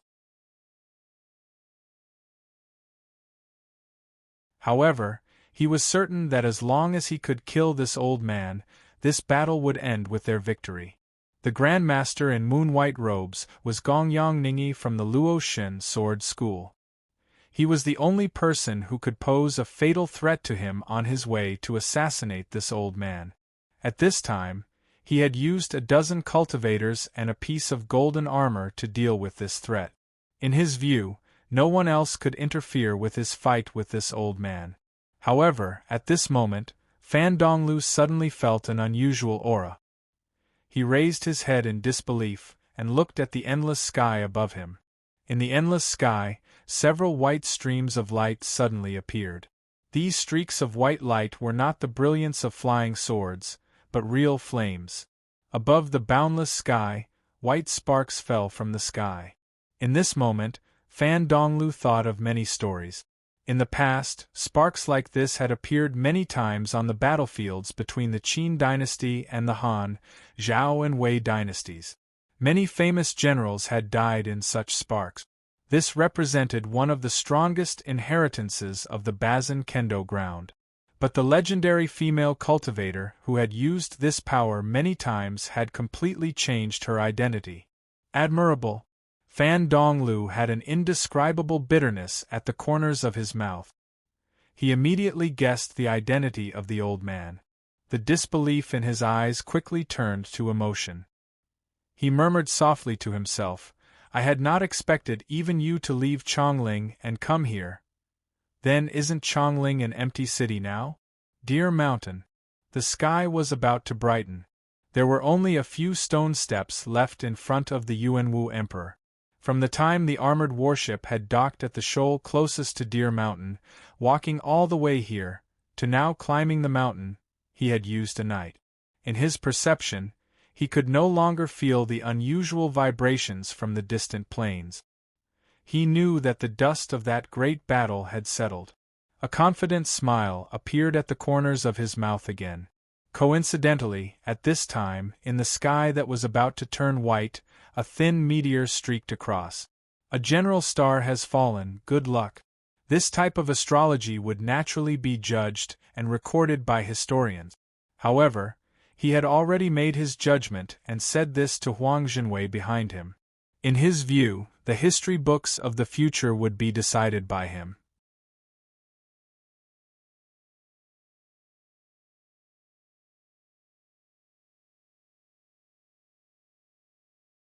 Chapter 202. The morning wind at the peak of Deer Mountain was slightly cold. The etiquette officials of the four dynasties had prepared for many years for the conference and had practiced many times. The four dynasties stood side by side like four tigers chasing a deer. Naturally, they all had their enmity. But these etiquette officials appeared to be close and coordinated. They did not even speak loudly. In the imperial camp of the Qi dynasty, the handsome man in black robes walked out of the black sedan. He looked at the flags, golden battle-axes, stars, squats, standing gourds, my staff, imperial staff and other things as they appeared. Closest to the throne were horsetail whisks, golden cauldrons, incense boxes, wash bowls, spittle bowls, golden bottles of various sizes and other miscellaneous items. What this kind of alliance meeting needs the most is a martial arts stage, but they just have to make it so complicated. How hypocritical. A cold judgment came from his mouth, and landed in the ears of the Qi Emperor next to him. The Qi Emperor smiled almost wretchedly and said, "This is not hypocrisy. The more complicated the etiquette, the more solemn it will feel. At least, it will remind us that ruling the world is not a child's play. It will make us more careful in our words and decisions." The handsome man in black robes frowned slightly. After a moment of thought, he said, "Reasonable." The Qi Emperor looked at the handsome man in black robes, who seemed to understand and was slightly happy. Then he immediately became worried. He said, "Of the Qin people who came to Deer Mountain with Yuanwu, 2 important people are missing." The handsome man in black robes glanced at him, and did not seem very interested. The Qi Emperor continued, "Li Si and Hu Hai also left Chongling with the Yuanwu Emperor, but they are not at Deer Mountain. You do not have to worry about anything." The handsome man in black robes turned to look at the Yan dynasty's camp and said coolly, "Victory is not here. Even if you have to take the lead, it will not be your turn." The Qi Emperor was shocked. He looked in incomprehension at the handsome man in black robes. He saw where the handsome man was looking and his eyes widened in disbelief. "Is it enough?" the black-robed handsome man coldly shouted, interrupting his words. The drums and flutes sounded and purple smoke rose. In the tent of the great Yan dynasty, a man walked out of a steaming bathtub. Countless water droplets rolled down from his silky smooth skin like dewdrops rolling on grass. The 2 palace maids were both worldly characters. Han Chuanshui's face was like congealed cream, and white jasmine was like a soft veil. Their faces were incomparably beautiful. At this time, seeing this man walk out of the bathtub naked, looking at his perfect figure without a trace of fat, the 2 palace maids couldn't help but blush. However, there was not much shyness in their eyes, only a strange respect. The man did not hesitate in the slightest.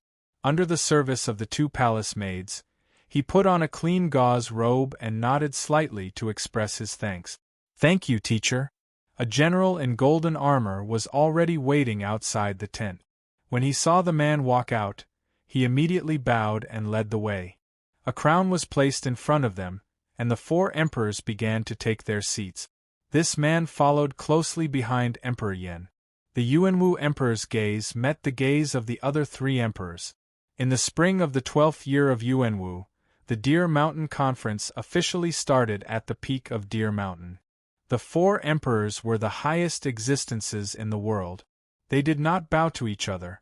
Their own ceremonial officials had already paid respects to the world, ghosts, and God. The 4 emperors each had a personal attendant. Sitting next to the Yuanwu emperor was Huang Jinwei. Sitting next to the emperor of Chu was not consort Zhao, but the new crown prince, Li Lingjun. Sitting next to the emperor of Yan was the man who had just bathed. Sitting next to the emperor of Qi was naturally the handsome man in black robes. All the ceremonies were finished. The scene was silent. Other than the 4 emperors and their 4 attendants, everyone present had grave expressions as they waited for the emperor of Chu to speak. In the great battle in the 3rd year of Yuanwu, the emperor of Chu and his Chu dynasty had won against the Qin dynasty, and caused the Qin dynasty to sign an agreement with the Chu, Qi, and Yan dynasties. No matter how old he appeared, he was still the host of this conference. The most important content of the agreement was the ownership of Yangshan Commandery, the spoils of war of the Chu dynasty. I need 3 years. Before this, everyone had been guessing what the emperor of Chu would say and what he would do. Yet, without any opening, the emperor of Chu directly revealed the answer. He looked calmly at the Yuanwu emperor and said, "Retreat needs time." The emperor of Qi frowned slightly. But thinking of the words of the handsome man in black robes, he pressed his lips together and did not speak. Returning Yangshan Commandery was naturally the best guarantee to avoid war. But to ask for a buffer of 3 years without any additional conditions, this concession seemed to be too great. The Yuanwu emperor nodded slightly. The emperor of Yan, who had been the most cautious in Emo Shocheng's judgment, frowned slightly and was about to speak. Everyone felt that the Yuanwu Emperor would immediately agree. No need for 3 years. Yet the Yuanwu Emperor refused. Before he could say no, the Emperor of Yen sensed something was wrong and suddenly looked up. Yangshan Commandery has returned to the Qin dynasty. The Yuanwu Emperor calmly continued to speak. His voice rumbled into everyone's ears like thunder. With the 4 emperors gathered, no one else had to consider any major matters. So the cultivators of the dynasties were all at peace. When Emperor Yuanwu spoke, the entire Deer Mountain trembled, and countless murderous energies attacked. All the dewdrops on the grass that had yet to disappear were shaken off and scattered in the air, then twisted into fine mist by the chaotic aura. Li Lingjuan's face was snowy white. His hands clenched and trembled slightly. The ownership of Yangshan Commandery was the most important matter of the Deer Mountain Conference. Yet no one had expected the Yuanwu Emperor to attack Yangshan Commandery before the conference. Only news had reached Deer Mountain at this time. This meant that the battle had happened last night. The Emperor of Chu frowned slightly. His face was covered in age spots and wrinkles. With this frown, he appeared to have aged slightly. Yet his expression was still calm. He said slowly, "In the past, the agreement was not to attack each other. You have violated the agreement." When the Emperor of Chu said this, the clouds above Deer Mountain danced with more killing intent. The Yuanwu Emperor shook his head and said, "Yangshan Commandery is borrowed, not given." The past agreement stated this, and the agreement only agreed not to invade the borders of the other dynasties. This Yangshan Commandery belongs to the Qin dynasty. If we send troops in, we will not cross the Chu borders. How can we violate the agreement? This was a literary skill. For anyone, this was an argument. Yet everyone knew that Yangshan Commandery's return to the Qin dynasty was an established fact. What shocked the people of Chu dynasty the most was that Chu dynasty had so many soldiers in Yangshan Commandery. How could the Qin army take down Yangshan Commandery at such a rapid speed? Marvelous! A new voice sounded. It was only 2 words, but everyone present was shocked. Only the Qi Emperor's eyes flashed with light. He knew that the black-robed man's words had become the truth. The one who had spoken was the Yen Emperor, who was sitting in an exceptionally proper and cautious posture. Taking back Yangshan Commandery while the experts are gathered here, such a plan is marvelous. Yet, even if you can find some loopholes in the agreement, we have come here in person to discuss the ownership of Yangshan Commandery. You are making a joke of us by doing this first. Everyone present knew that the Yen Emperor was the most cautious. Even if he had an opposing opinion, he would be the last to speak. No one had expected him to be the first to speak. As he spoke, even many people from the Yen dynasty were shocked. The Yuanwu Emperor's expression did not change. He said, "This is not a joke. I am just resolving a problem first." Problem? Just a word of trouble, and how many people have been beheaded? I am an ordinary man, but I dare to stain myself with blood. Please. The Yen Emperor did not speak. The clean man sitting next to him stood up and tore off a piece of his sleeve.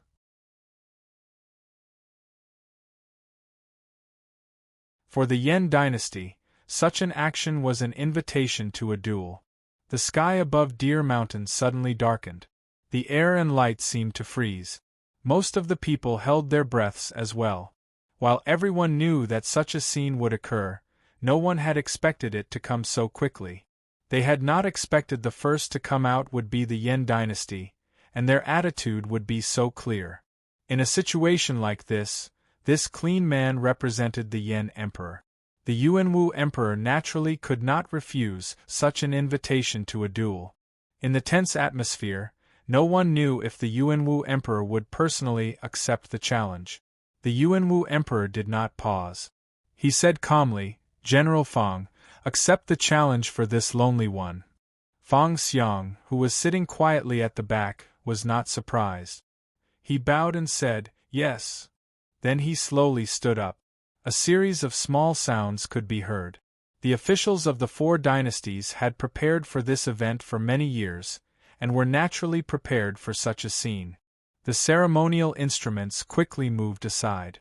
An empty space appeared 100 paces in front of the four emperors. It is Yen. On the mountain where Ding Ning was, Pan Rui turned slightly to look at Emo Shocheng and said coldly, Yen Quangren Li Kaitian. Emo Shocheng sank into deep thought. The first to attack was the Yen dynasty, and they used such a direct method. There had to be extraordinary meaning behind this. He started to guess at the possibilities. Ding Ning looked at the peak of Deer Mountain, and also started to guess at the possibilities. Fu Su could not help but be shocked and said, the best seal master of the Yen dynasty, how is it possible?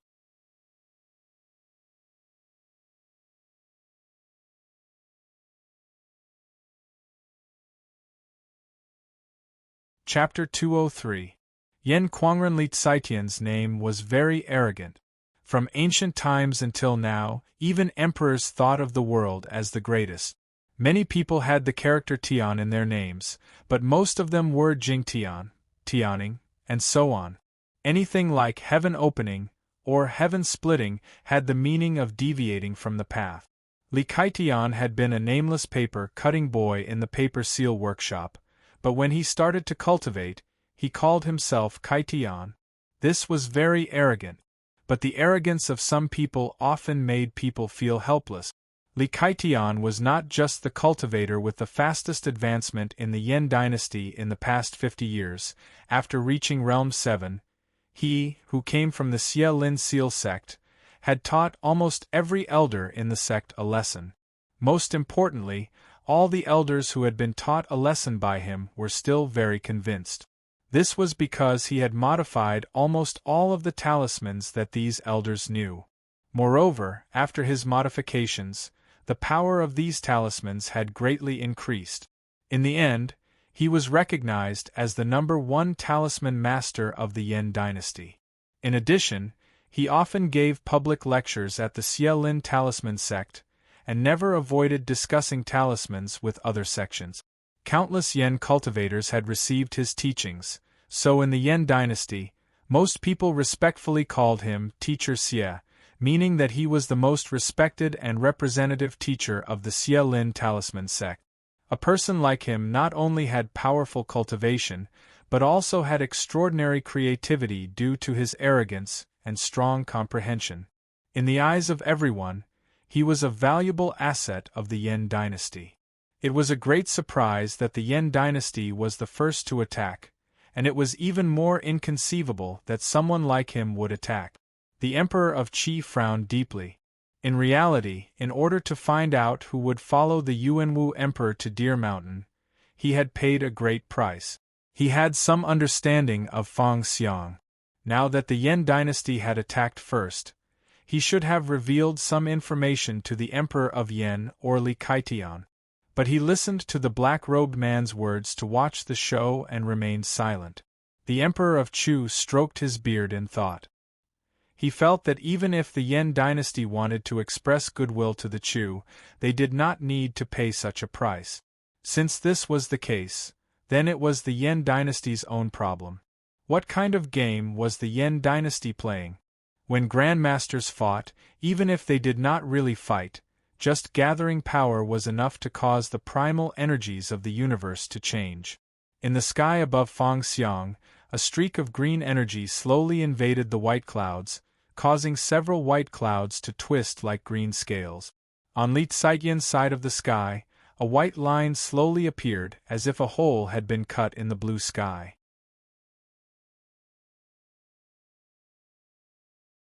The mountains around Deer Mountain were deathly silent. The air seemed to have been frozen and could not move. There was no sound of wind in the mountains. Li Kaitian was arrogant by nature. Facing Feng Xiang's bow, he looked up at the sky arrogantly and said softly, "This kind of battle is a joy in life. But it is a pity that I cannot personally ask the Yuanwu Emperor for advice." Feng Xiang calmly straightened his body, looked at him and said, "To me, you are already the best opponent, so I have no regrets. From this, I have already won." Li Kaitian shook his head. I have nothing to worry about. I bathed and purified my body. My essence, energy, and spirit are at their peak, so we're even. Feng Xiang nodded. There was a deafening boom. As he nodded, a bright ripple appeared in the air between the two and spread to the sides. While it gave off a deafening sound, the ripple was just light, and not something intangible. Thought sword art. There were countless grandmasters present, each with their own mysterious and unfathomable means. However, when they saw the bright and invisible ripples, more than half of them changed their expressions and confirmed that they were no match for the two people present. Using thought power to form a sword was for speed. But Feng Xiang's thought sword attack was close to a true flying sword. Such a method rarely appeared in records, but Li Ziqian's use of thought to form a seal was just as astounding. Please. Feng Xiang spoke and reached forward. A straight and dark sword light appeared in his hand and stabbed at Li Ziqian. Hearing him speak, it seemed that in his view, just now, the thought sword attack was just a test, and not a true attack. The path of the sword was ordinary, but it carried an indescribable power that could split mountains. The overly straight and sharp sword energy cut off many of the paths of the primal energies of the universe in the air, causing many of the Yen dynasty seal masters present to turn pale. In front of such a seemingly ordinary sword attack, they could not even cast a complete seal. Li Ziqian had never encountered such a sword attack. He frowned slightly, and a square seal that looked like green jade appeared at the fingertip of his left hand. With a soft puff, an extremely pure yuan qi gushed out from the green talisman. His body suddenly disappeared from his spot and appeared behind Feng Xiang. Uncontrollable gasps sounded. Li Ziqian's action looked simple, but under the pressure of such a sword energy, such a simple scene contained the principles of primal energies of the universe that most Realm Sevens could not understand. The sword move was straightforward, but Li Ziqian was behind it. If his attack missed, Feng Xiang would undoubtedly lose. Yet the gasps were not because of Li Ziqian, but because of Feng Xiang's attack. Feng Xiang's forward figure did not change at all. A dot of light appeared at the tip of his sword.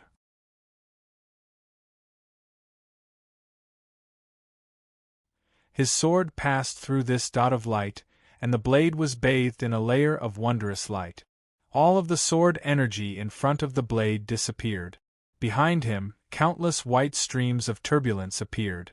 Each stream of white turbulence was a stream of pure sword qi. The white turbulence completely covered Li Ziqian's body. Li Ziqian's expression was calm. A yellow seal paper flew out of his hand and hit the ground. All of Deer Mountain shook slightly. Thousands of yellow dust suddenly surged out from the ground under his feet. The white turbulence and the floating yellow dust met. Time seemed to have slowed down, and the air seemed to have become heavy, as if many mountains had suddenly filled the air. Before the white turbulence and the yellow dust had any changes, Feng Xiang's body suddenly shook slightly. His face paled, and faint blood foam came out of his nostrils. This instant of confrontation actually ended with him being injured. However, at this moment, his left hand was also raised behind him. An indigo sword energy flew out of his index and middle fingers like a dragon's scale. In a flash, it disappeared from everyone's perception. There was a soft sound. A sword hole appeared on Li Ziqian's left shoulder. Blood sprayed out, and the yellow dust turned blood red. Good sword! Li Ziqian's expression was grave as he looked at Feng Xiang's back. Feng Xiang turned around, looked at him, and said solemnly, "Good seal." Both of them were injured, and both of them praised the other's methods. However, the confrontation between the two of them did not stop at all. The moment Li Ziqian said "good sword," an enormous shadow fell from the sky. Feng Xiang's black longsword was no longer in his hand. His hands were empty.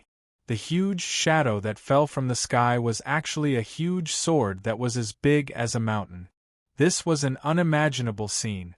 Not just the people present at the peak of Deer Mountain, even the people on the other mountains around Deer Mountain could clearly see such an enormous sword. Or rather, they could clearly see an enormous dragon. Under the constant influx of yuan qi from the surroundings, the dragon scale sword grew many times larger. Every scale on the sword had turned into a huge black rock without any light. Just from this, everyone would feel that the sword had turned into countless huge rocks. But at this moment, at the tip of the sword, there were two bright yellow flames burning. The two bright yellow flames flashed with cold and ruthless emotions. A powerful presence completely different from Feng Xiang's own, a gaze that looked down on all life, fell from the two flames. This was an aura that only a certain kind of extremely powerful demon beast could possess. When beasts reached a certain level of power, they could not be described as Yao. In a long period of human history, they were only feared, worshipped, and regarded as king. Many serpents in the world had similar presences.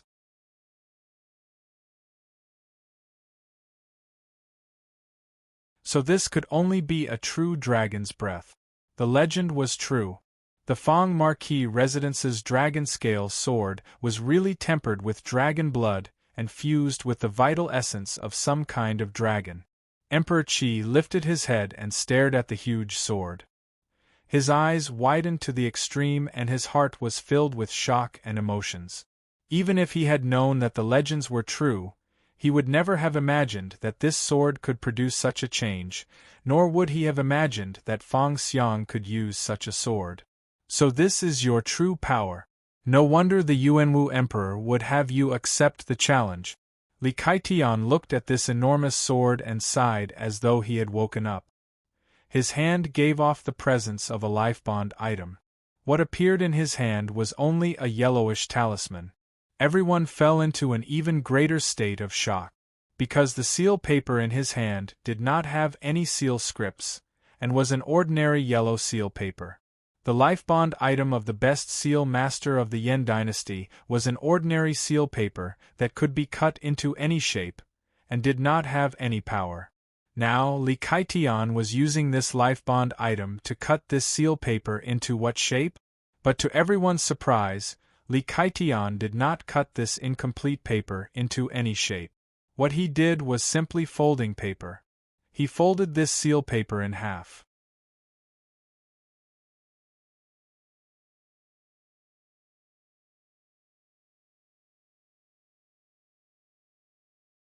Chapter 204. The seal paper folded in half and disappeared from his hand. When the seal paper disappeared from his hand, a transparent and glowing line suddenly appeared in the sky above him. This transparent and glowing line did not make any sound when it appeared, but after it appeared, there was an enormous sound in the sky above his head, followed by countless other explosions. These explosions came from the dragon scale sword. At this time, between each of the enormous black rock-like scales, each of these enormous black rock-like scales originally had a certain gap between them. Each gap was a seal script and a passage for energy to flow. However, at this moment, every scale was being squeezed together by an unimaginable force. This type of feeling was just like there were countless black rocks in a silent harbor, between which was a giant armored ship. However, in this instant, the black rocks and the giant armored ship were forcibly pressed together by a type of indescribable power, fiercely colliding and rubbing against each other. The two bright yellow flames at the tip of the dragon scale sword flashed with coldness and ruthlessness. But the power of the dragon scale sword came mostly from the power flowing in the seal script. At this moment, this cold and ruthless emotion lost the support of power, and was like a pair of dying eyes. Countless cultivators present looked up at this scene, their faces growing paler, and their eyes filled with more and more awe. That transparent crystal pattern was not a seal line, or a crack, but an incomprehensible crease. In the space above his head, all the primal energies of the universe twisted and folded, giving people the feeling that two spaces were folding in this moment. There was no fierce collision or sharp killing intent, but just the grinding of energy seemed to wipe out all the seal scripts on the dragon scale sword, and caused the sword's power to mostly disappear. Feng Xiang took a deep breath. Each of the enormous black rock-like dragon's scales suddenly stopped resisting the external pressure and started to grind against each other. The edges of each black rock-like dragon's scale turned red under the intense friction and sprayed out molten red flames. The red flames connected into one. They connected into many even larger red seal script. A dragon roar sounded in the sky. The two bright yellow flames seemed to burn, and an even more astounding sword energy came off the sword. Many cultivators who were looking up held their breath. The sword chi of this sword was even stronger than just now. Li Xiqian's eyes were still clear and calm. He stretched out two fingers, as if he was pinching an invisible piece of paper, and slowly tore it open. Chi chi chi chi. With this action of his, countless fine lines in the sky suddenly broke.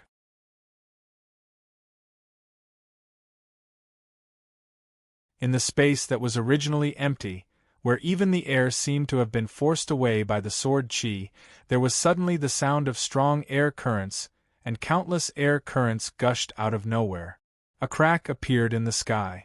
The cracks that spewed out countless streams of air on both sides were like a huge Dao sword that met the dragon scale sword.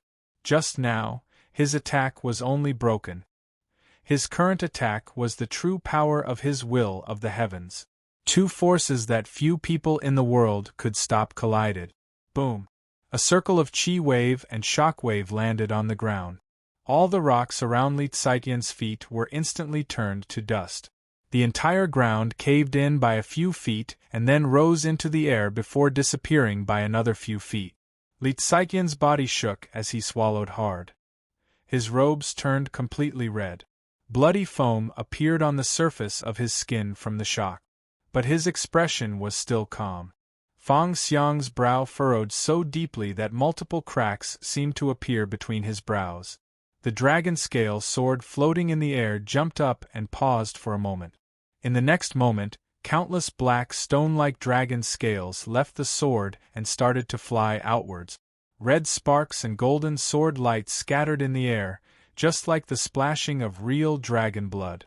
Pew pew pew pew. As these dragon scales flew out, cracks suddenly appeared on the surface of Fang Xiang's body, and blood gushed out from them. He was covered in wounds and covered in blood. Many people were shocked speechless. They could not even see the victor between the two. You have lost. Li Qian looked calmly at Fang Xiang. The dragon scale sword in the sky had lost all its dragon power and was falling backwards like a piece of rusted metal. I will win. Fang Xiang shook his head and walked towards Li Qian. A wild wind rose in front of him and then spread to the sides. Li Xiqian's expression grew serious. He understood Fang Xiang's meaning. Fang Xiang's dragon scale sword had been destroyed. But Fang Xiang himself was also a sword. Threads of blood flew out of Li Xiqian's fingertips and formed a blood seal in front of him. The blood of cultivators, especially those of Li Xiqian's level, was the best container for primal energies of the universe. As this blood seal formed, there was a boom. Countless streets seemed to appear in the air in front of Fang Xiang. There seemed to be many invisible blades in these streets that slashed towards Fang Xiang's body. The vital energy and primal energies of the universe flowing out of Fang Xiang's body moved forward and gathered on the surface of his body. His body became the sharpest sword. These invisible blades could not cut any wounds on his body. But when the blades hit his body, they seemed to become small hammers. Fine cracking sounds could be heard from his body. These were the sounds of his meridians, bones, and even marrow rivers breaking. Fang Xiang paused.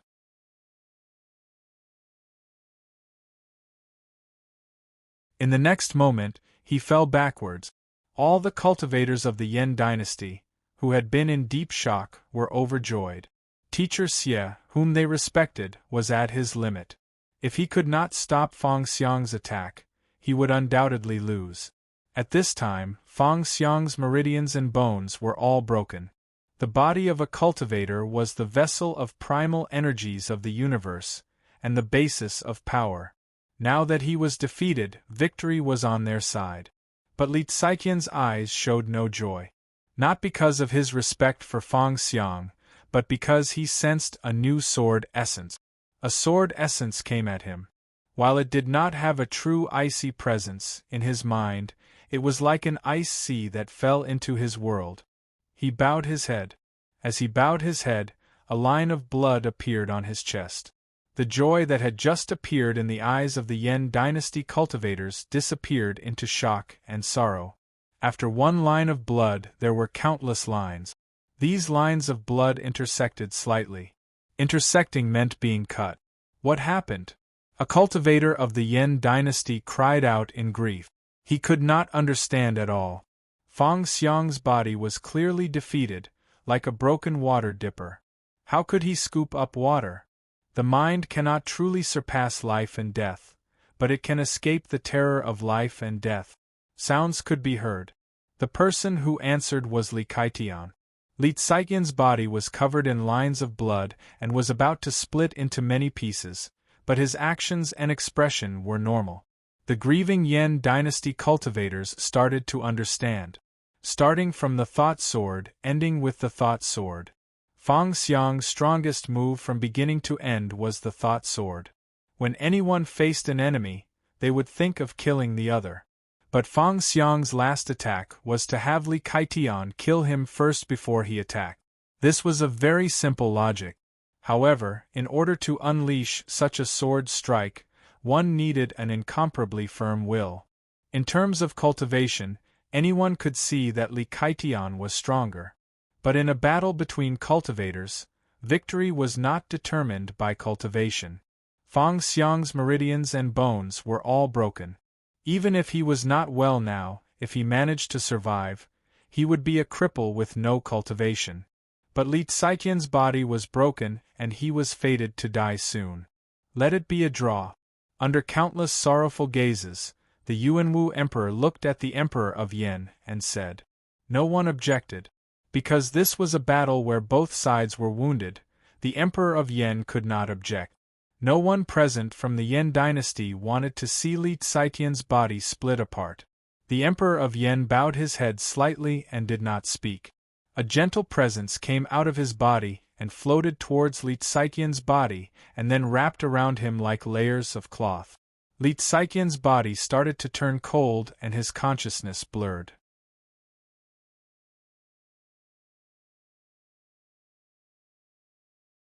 His vitality started to dissipate from his body, but there was still an indescribable smile at the corners of his mouth. The Yuanwu emperor glanced at Feng Xiang. A soft sound came from Feng Xiang's body again. All the powerful cultivators felt that many fatal blockages in Feng Xiang's body had been opened. Multiple doctors came out of the Qin dynasty's attendants and quickly sent Feng Xiang to the tent in the back. Seeing this scene, other than the Qin people, the cultivators of the other three dynasties felt cold and were silent. While it was a draw, Li Kaitian was likely the strongest cultivator of the Yan dynasty. While Feng Xiang was strong, he was not the strongest cultivator of the Qin dynasty. He was not even the strongest cultivator of the Qin dynasty other than the Yuanwu emperor. So in reality, the Qin dynasty had won. General Feng is crippled, Li Kaitian is dead. Pan Rui said coldly and softly. Ding Ning looked at the peak of Deer Mountain and breathed as calmly as he could. The great energy changes caused him to sense the direction of Li Kaitian and Feng Xiang's battle. Just a dozen years had passed, but the methods of the present top grandmasters were much different from the cultivators before the Yuanwu emperor's ascension. Change meant more unknowns and dangers.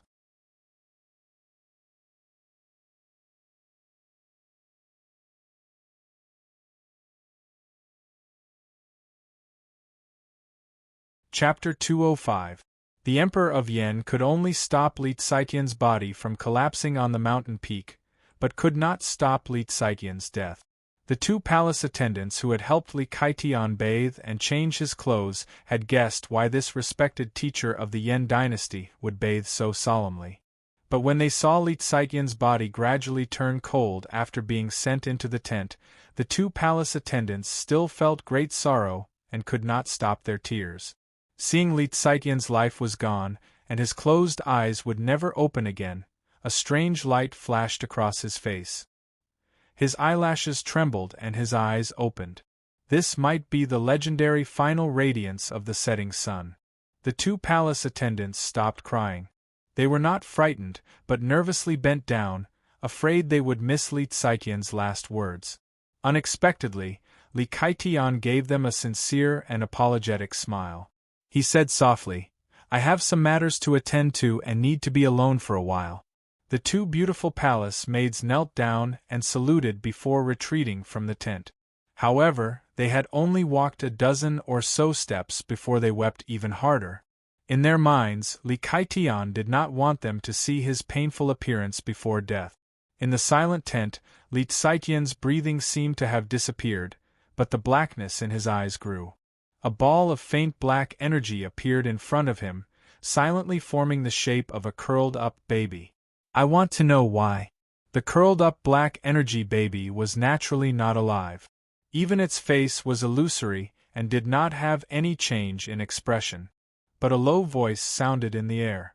This voice was cold and emotionless, just like the beautiful man in black robes next to the Emperor of Qi. "Only the Mountain Insect has such great move.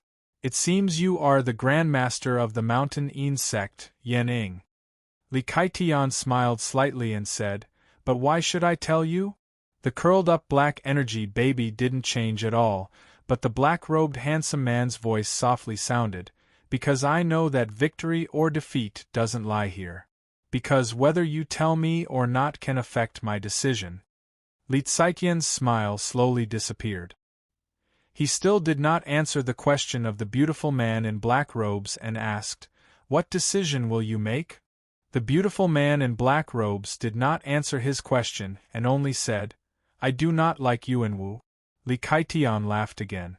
If a person's emotions were simply divided into two types, one would naturally be liking something, and the other would naturally be disliking something. For people like him and the black-robed man, this answer was already enough. There are still people on the Bazin Kendo ground. He glanced at the curled-up black energy infant and said simply. The curled-up black mist baby froze for a moment, as if it had sunk into contemplation.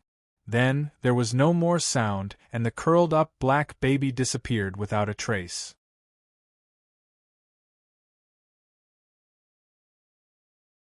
The light in Li Tsaitian's eyes quickly disappeared. True death was coming, but he did not fear death. He said softly to himself, "If I still cannot kill you this time, Yuanwu Emperor, then you will not die." Li Kaitian represented the Emperor of Yan. He had attacked first and died. This meant that the Emperor of Yan's punch had been easily blocked. Looking at the silent Emperor of Yan, everyone started to wait for the Emperor of Chu or the Emperor of Qi to speak. The Emperor of Chu was deep in thought. At this time, the beautiful man in black robes next to the Emperor of Qi looked up at him. The Emperor of Chu stilled slightly. The beautiful man in black robes' expression did not change, and his gaze did not seem to show any clear emotion. But the Emperor of Chu sensed something. He looked away and looked at the Yuanwu Emperor. With this glance, everyone knew that he was about to speak. When the Son of Heaven is angry, millions will bleed. So if the Son of Heaven is easily angered, he will easily attract the wrath of the heavens. The Emperor of Chu looked at the Yuanwu Emperor and said slowly, "My dynasty's craftsmen made a seal weapon at the beginning of last year called the Heavenly Wrath. I think everyone knows." As his voice sounded, strange sounds suddenly sounded from the Chu camp in Deer Mountain as though they were responding from afar. The Yuanwu Emperor's expression did not change as he waited silently. The sound grew closer and clearer. In the perception of all the cultivators on the mountain peak, there seemed to be an enormous insect flapping its wings. Some of the people who held high positions in the imperial court had nervous looks in their eyes.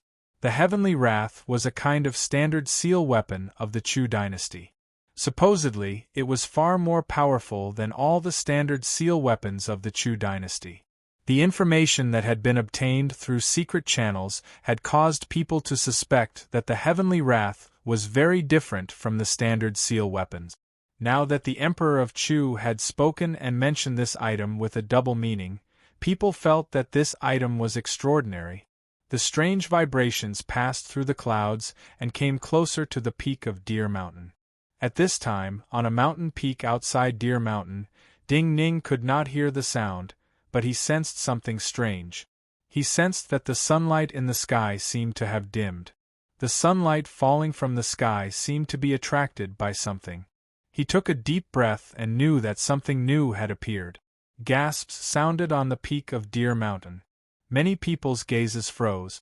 Pieces of metal reflected light passed through the clouds, leveled with the peak, and then continued to rise. These were thin pieces dozens of feet long and wide. They curved slightly like flower petals.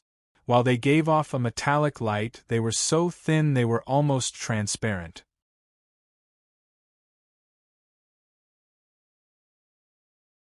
However, under the illumination of the sun, these floating flakes lit up with golden lines. These golden lines were naturally seal script. But these golden lines were so complex that it was inconceivable. They overlapped like countless transparent golden cicada wings stacked together. The sunlight was slightly dim, but the temperature on the peak of Deer Mountain rose slightly. Many people could clearly sense threads of sun-true fire being absorbed into the thin pieces and gathering in the seal script. The metal sheet was still floating up, higher and higher. The shock in the eyes of many cultivators, especially those from the military, slowly turned into shock. The gold in the seal scripts on the metal pieces started to spill down. What fell was the condensed solar true flame, which was even denser than the rain. Wisps of true sun fire intertwined with each other, turning into streaks of golden flames that shot out like arrows. More gasps could be heard.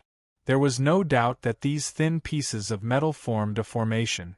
The golden flames condensed by this magic array were many times more powerful than ordinary arrows, but the most important thing was the distance and the time it could last.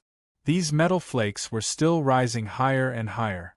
The enormous metal pieces had turned into eagle-like shadows in the sky. At such a height, almost all ordinary seal weapons, and even most flying swords, could not touch them. It would be fine if they disappeared after one round of true fire. But most people could see that as long as the sun was bright, the sun-true fire formed by these enormous metal pieces would never stop. Pew pew pew pew, ear-piercing sounds came from the cliffs on the side of Deer Mountain. There was an empty space there. As the golden flames fell, the mountain rocks were filled with scorched holes. Everyone's nose and ears were filled with the smell of burning. Balls of golden flames blossomed like flowers. The Qi Emperor's face paled slightly. These golden flames had accurately landed on the empty space between the cliffs and not on other parts of the mountain peak. This meant that the Chu dynasty had not only made seal weapons like this, but could also control seal weapons like this so accurately. These were not ordinary seal weapons, but standard seal weapons. Only seal weapons that were not made of rare materials and could not be replicated could be called standard seal weapons and be used in large numbers in the army. Then what would happen if the number of metal pieces floating in the air like these kites were increased dozens of times? The true fire that fell down would probably be enough to cover all of Deer Mountain. For an army and a dynasty, the meaning of a standard seal weapon far surpassed one or two cultivators like Li Kaitian.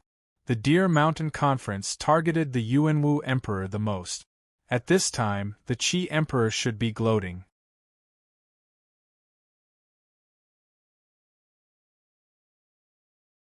However, this kind of standard seal weapon was too shocking, and he could not bring himself to gloat over it. Ding Ning's gaze moved away from the sky and landed on Mo Shoqing and Pan Rui in front of him.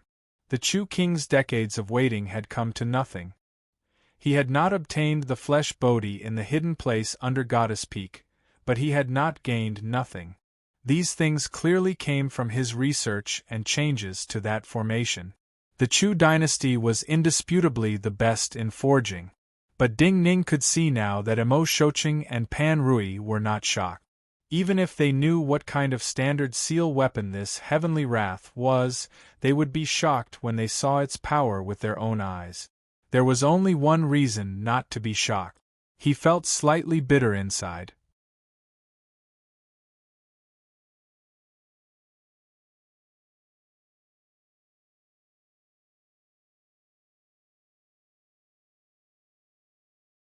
Chapter 206. Golden flames continued to spread between the cliffs. The charred rocks began to turn red, and then slowly began to melt. All of this showed the great power of the standard seal weapon of the Chu dynasty. The Emperor of Qi coughed with an ugly expression. Even the most elite armies of the dynasties, made up entirely of cultivators, were mostly Realm 3 and 4 cultivators. Cultivators above Realm 5 were in the minority. The entire battlefield had turned to boiling lava. Most cultivators could not survive. Also, the primal energies of the universe like the sun true fire were the most harmful to Yin energy cultivation method. In other words, this kind of seal weapon was the greatest threat to the Qi army. Watching the show was also somewhat difficult. Is this worth 3 years? The Emperor of Chu's white hair was illuminated gold by the golden flames falling from the sky. He bathed in this gold as he looked at the Yuanwu Emperor and asked. Everyone present understood the meaning of his word. The Yuanwu Emperor had unexpectedly taken back Yangshan Commandery the night before the Deer Mountain Conference started. But the Qin army could enter and naturally retreat. The Emperor of Chu wanted the Yuanwu Emperor to cede Yangshan Commandery for 3 more years. Almost everyone present looked at the thin metal pieces covered in golden seal scripts in the air. They did not feel this was an unreasonable request. In the view of many people, the Emperor of Chu was too old. People who were too old usually lacked drive and were too conservative. But unexpectedly, at the Emperor of Chu's question, the Yuanwu Emperor shook his head briskly and said, "Not worth it. The Starfire sword cannot defeat it." A discontent voice sounded not far behind the Emperor of Chu. The speaker was an old official dressed in purple robes from the Chu dynasty. In this kind of situation, his words were extremely disrespectful. He had overstepped the authority of the ruler, but there had always been officials who were not afraid of punishment and death. Since he had spoken, almost everyone was certain that he was in charge of supervising the creation of this seal weapon. That was why he was so angry right now. The words Starfire Sword reminded everyone on the peak of Deer Mountain that the Qin dynasty still had an empress like Jing Xiu. If even the Starfire could not break through, it meant that these seal weapons could absorb Starfire energy. But the Yuanwu Emperor did not care. He looked coolly at this old official of the Chu dynasty and said, "There is no need for the Starfire sword." As his voice sounded, the grass on Deer Mountain swayed slightly. A strange wave of energy spread out from the encampment of the Qin army at the foot of Deer Mountain. Many beams of black light surged up from the foot of the mountain and converged upward. All the light beams condensed into one.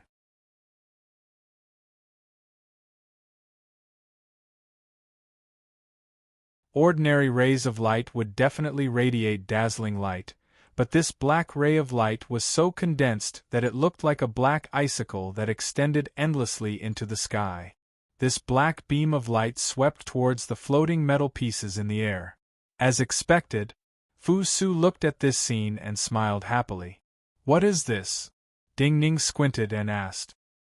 He faintly felt that this was related to the things the Xie family was transporting. But he had never seen this kind of seal weapon before. Shooting Sky Wolf. Fu Su turned to look at Ding Ning. Since this important weapon had appeared at the Deer Mountain Conference, the world was fated to know. There was no need to conceal it. Shooting Sky Wolf. He repeated the name with some pride and then explained to Ding Ning. This is a seal weapon that started in the first year of Yuanwu. Now it is complete. Shooting Sky Wolf? Ding Ning repeated the name himself, and a chill suddenly surged through his body. There were many other people who felt the same chill as him. On the peak of Deer Mountain, many people stopped breathing. Their bodies felt colder than if they had been submerged in ice water. The golden flames grew sparser. However, when the black beam of light touched the metal pieces floating in the air, they began to fall. The black light swept across all the metal pieces floating in the air. All the metal pieces fell to the ground.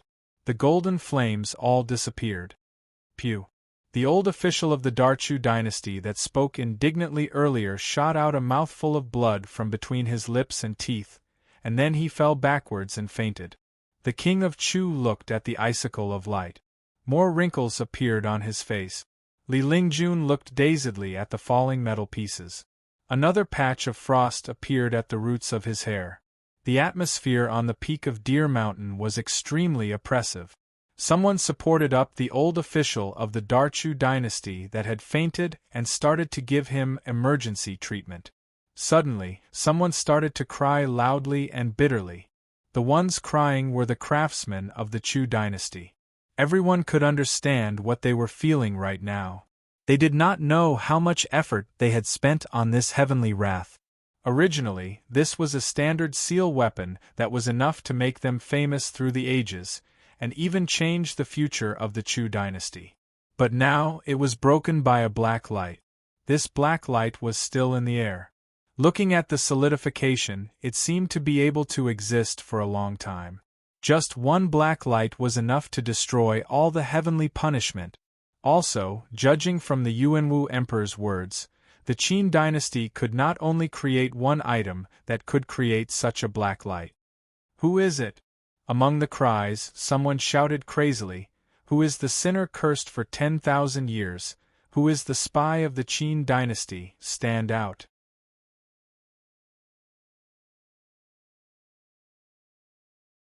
Something like the heavenly punishment was a top secret in the Chu dynasty. But when it appeared for the first time at the Deer Mountain Conference, it had been suppressed by the Qin dynasty. The most likely possibility was that someone had leaked this secret to the Qin dynasty. Also, this person's status was not low. Otherwise, they could not have come into contact with the true secret of this item. Enough. At this time, the king of Chu shouted in a low voice. The air stilled, and all the voices behind him disappeared. There is no meaning. Murderousness flashed across his face. He recovered his calmness and said slowly. The craftsmen and officials behind him, who had been crying bitterly and angrily, knew that these words were spoken by their monarch to comfort them. However, the sadness in their hearts could not be hidden. Although they no longer spoke, they all lowered their heads, their bodies trembling uncontrollably. Long ago, when Chongling started the reform and Chongling started to be rebuilt, the turrets in Chongling were not just used to observe and move troop. The king of Chu spoke as though nothing had happened. He looked at the Yuanwu emperor and slowly said, "Back then, the cultivators of the Bazin Kendo ground wanted to set up seal weapons on the turrets that could reach every corner of Chongling. If I remember correctly, the idea was called the Falling In Moon. When the energy of a powerful enough otherworldly item is gathered by some seal crystals, it can shoot to any corner of Chongling like a powerful flying sword. Everyone who walks in Chongling has a sword hanging over their head that can appear at any time. This is the true reason why Chongling did not set up outer walls from the start. But this kind of seal weapon is too sinister. It needs countless corpses, and most of them are the corpses of cultivators and women. They need to be processed with seal water before they can be used to forge the seal weapon. Also, the Bazin Kendo ground cultivators who proposed this idea died before you ascended the throne, so the creation of this seal weapon was put aside. I had not thought that you and Jing Xiu would find a way to forge this kind of seal weapon." As he slowly spoke, Ding Ning, who was beside Fu Su on the mountain outside, finally remembered what kind of seal weapon this was. Falling In Moon. He uttered these words coldly in his heart. The emperors of Qi and Yen had ugly expressions. Regardless of what kind of seal weapon this was, they could sense that the power of this light surpassed the life-bond swords of ordinary realms 6 Qi cultivators nourished with Yin energy for many years. You are right. The Yuanwu emperor nodded directly. He looked at the Emperor of Chu and said, "So there is no need to discuss the matter of Yangshan Commandery." The Emperor of Chu shook his head and said, "It is not so simple."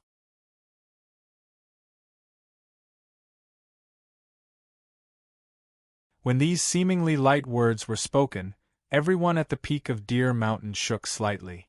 Yangshan Commandery had at least 100,000 elite soldiers of the Chu dynasty, and many of them were famous generals of the Chu dynasty. At this time, this army had likely disappeared. Adding on that even their most important standard weapons were useless, the Chu dynasty had been defeated repeatedly in the talks between Deer Mountain and the Qin dynasty.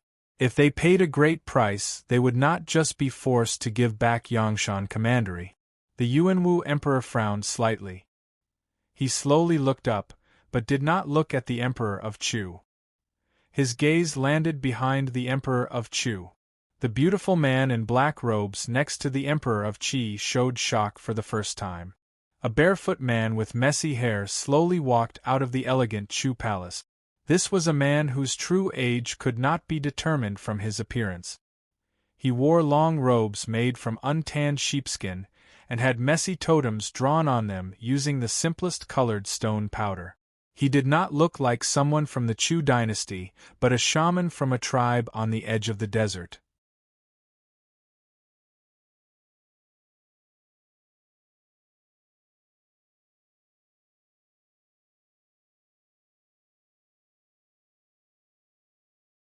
Chapter 207. Marquis Su looked at the messy-haired man dressed as a border shaman. His thick brows unconsciously furrowed. He felt that this person was somewhat familiar, but he couldn't remember who this person was at the moment. "Since you managed to escape the Han capital, you should be a shaman. Why did you come back?" Emperor Yuanwu spoke at this time. His eyes were filled with faint disdain as he looked at the barefoot man with messy hair. The barefoot man sighed. "I escaped for today." Marquis Su was shocked. He realized who this person was. The mountain peak was in an uproar. Just from these two sentences, everyone knew the identity of this barefoot man. This barefoot man with messy hair was a figure that had been recorded in the history book. He was Emperor Chun of Han. Strictly speaking, he was also an emperor. He was the younger brother of Emperor Yi of Han, and had the purest royal blood of the Han dynasty. In the past, Emperor Ai of Han had been tricked into moving the capital. In the end, the dynasty declined. When Emperor Ai of Han was about to die, he decreed that his younger brother would be emperor. This was the barefoot man with messy hair. But Emperor Chun of Han had never truly sat on the throne. When Emperor Ai of Han was dying, the Qin army had reached the city. The new Han capital, Luoyi, was in chaos. Before the Qin army could truly attack the city, it had been torn apart. In the chaos and siege of the Qin army, the legends said that Emperor Chun of Han had escaped the city on a carriage transporting feces. In the end, he escaped with his life. It was a tragic matter for a true emperor to not be on the throne, much less escape on a carriage transporting feces. In the eyes of many Han people, it was better for Emperor Chun of Han to die when the city fell. At least this kind of thing would not be recorded and shamed in the future.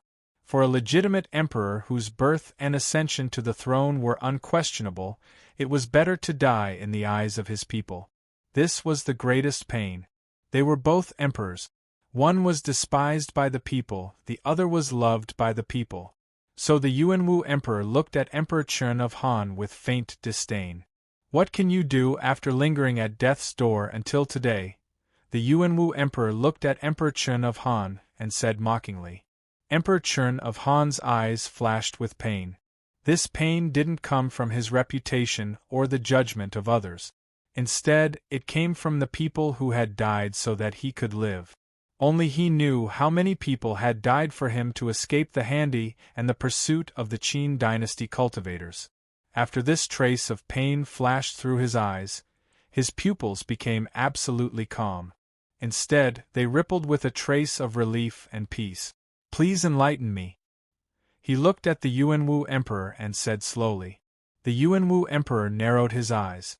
The peak of Deer Mountain was deathly silent again.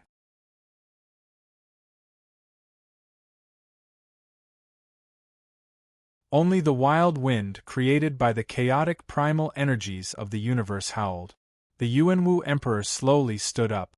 Emperor Chern of Han must have been a powerful cultivator, but first and foremost, he was a true emperor. The Yuanwu Emperor would never refuse such an invitation, regardless of whether it was the ancient etiquette or the bravery of the Qin dynasty. "What right do you have to fight me?" The Yuanwu Emperor looked at Emperor Chern of Han and said slowly. Rising meant accepting the challenge. He would accept the challenge first, and then ask if his opponent qualified to challenge him, because he feared that he was the only Realm 8 in the world right now. Emperor Chern of Han did not speak. His body, hair, and skin quietly turned red. Threads of red energy started to seep out of every part of his body. The presence around him started to swell. When the first thread of energy came out of his body, he gave off a Realm 7 presence. As his presence rose, the presence he gave off broke through the limits of Realm 7.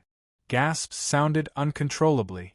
The faint disdain in the Yuanwu Emperor's eyes completely disappeared. He frowned slightly and said in a grave voice, "So it is the heaven-stealing pill. So it is the heaven-stealing pill." When the Yuanwu Emperor spoke, many people present thought the same. These people finally understood why Emperor Chern of Han had to live in the past. In the past, the strongest sect of the Han dynasty had been the South Sun Pill sect. The middle-grade pills of the South Sun Pill sect were already supreme-grade pills that could only be chanced upon by luck in the other dynasties. The heaven-stealing pill was the best pill of the South Sun Pill sect. The true meaning of heaven-stealing was to steal the realm of heaven opening. In many records, this was a great pill that could allow a Realm 7 cultivator to reach Realm 8 after ingesting and refining it. Such a heaven-defying pill naturally required the consumption of countless unimaginable and astonishing spiritual herbs. The South Sun Pill sect had been poor for many generations. Supposedly, when Emperor Ai of Han was about to die, they had just managed to gather enough main ingredients for this pill to make a medicine embryo. After the Han dynasty was destroyed, the cultivators of the other dynasties thought that such a pill did not exist, and that it was just something the South Sun Pill sect made up to scare people. But now, Emperor Chern of Han's stunning presence like a blooming red lotus reminded everyone present that the South Sun Pill sect's heaven-stealing pill was real. The greatest difference between pill sects and other cultivators is that they have form but not form.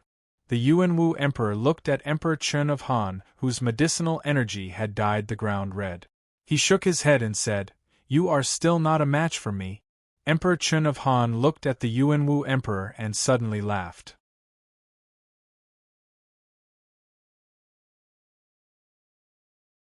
He said, "This is just a battle. How can we determine victory?"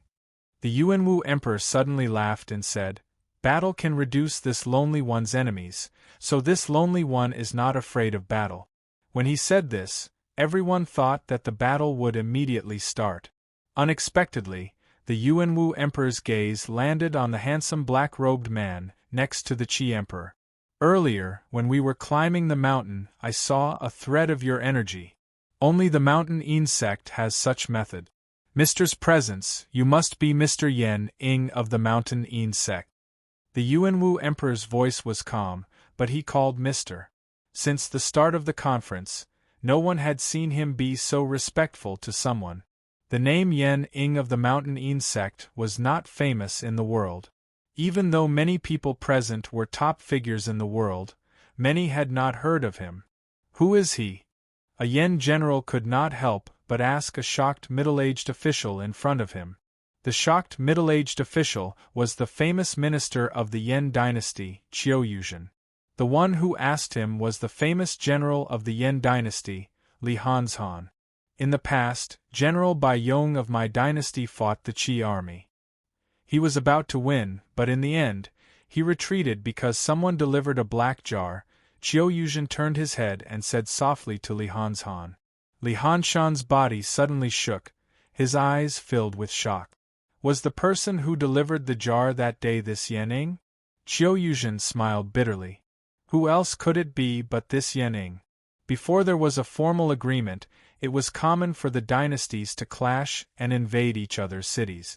In the past, the Yan dynasty had a conflict with the Qi army because of several deserters, resulting in a great war. At the time, the strongest general of the Yan dynasty, Bai Yong, won 3 battles and took 3 Qi cities. He forced the main force of the Qi army to the Qi Guema River. Unable to transport enough food, the Qi army was about to be defeated or forced to cede cities. Yet, at this time, a Qi grandmaster delivered a black jar to Bai Yong. Bai Yong opened the jar. There was nothing inside. He felt that there was great mystery inside. After thinking hard for half a day, he finally found that there was no mystery in the jar. The true mystery was in the black jar itself. This seemingly ordinary black jar was actually formed from extremely pure true essence. Condensing vital energy into an object and not dissipating was already an astounding method. To be able to hide from the senses of a Realm 7 expert like Bai Yong and make him study for half a day before seeing the secret, this kind of realm was not something an ordinary Realm 7 Grandmaster could imagine.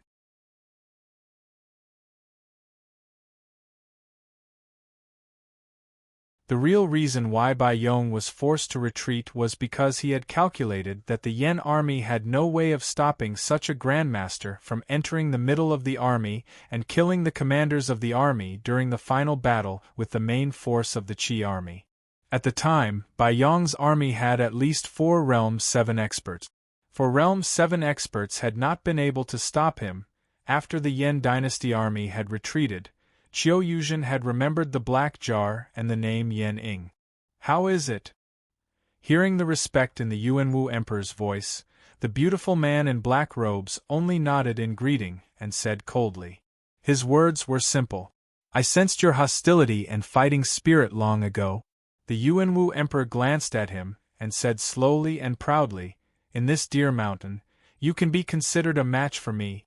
Since we are going to fight, there is no need to go through so much trouble.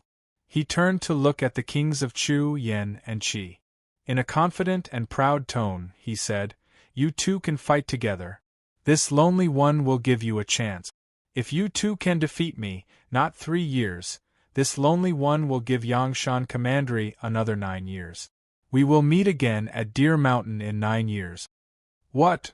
The peak of Deer Mountain was filled with powerful people. In the past, they had developed hearts colder than iron. Yet when they heard the Yuanwu Emperor's words, gasps sounded. Many people could not help but stand up. Even the Qi Emperor, who had been sitting and watching the show, was among them. Along the way, he had said many shameless things and satisfied all of Yan Ying's conditions. He had lowered himself to the extreme because he knew Yan Ying's strength better than anyone else. With the Yuanwu Emperor's cultivation, he had fought with Yan Ying once and could sense Yan Ying's cultivation. Right now, Emperor Chen of Han had Realm 8 power through the heaven-stealing pill. Adding on an existence like Yan Ying, the Yuanwu Emperor was extremely daring. The Emperor of Chu had a shocked expression. He had not thought that the Yuanwu Emperor would challenge a grandmaster like Yan Ying after encountering an opponent like Emperor Chen of Han. So daring. He took a deep breath and said aloud. Regardless of whether the Yuanwu Emperor was crazy, overly proud, or truly confident, he dared to fight 1 against 2 like this. This was a daring no other person in the world had. You're tuning in to the Phoenix Knights YouTube channel. Don't forget to subscribe and join us on this journey to catch the most captivating stories.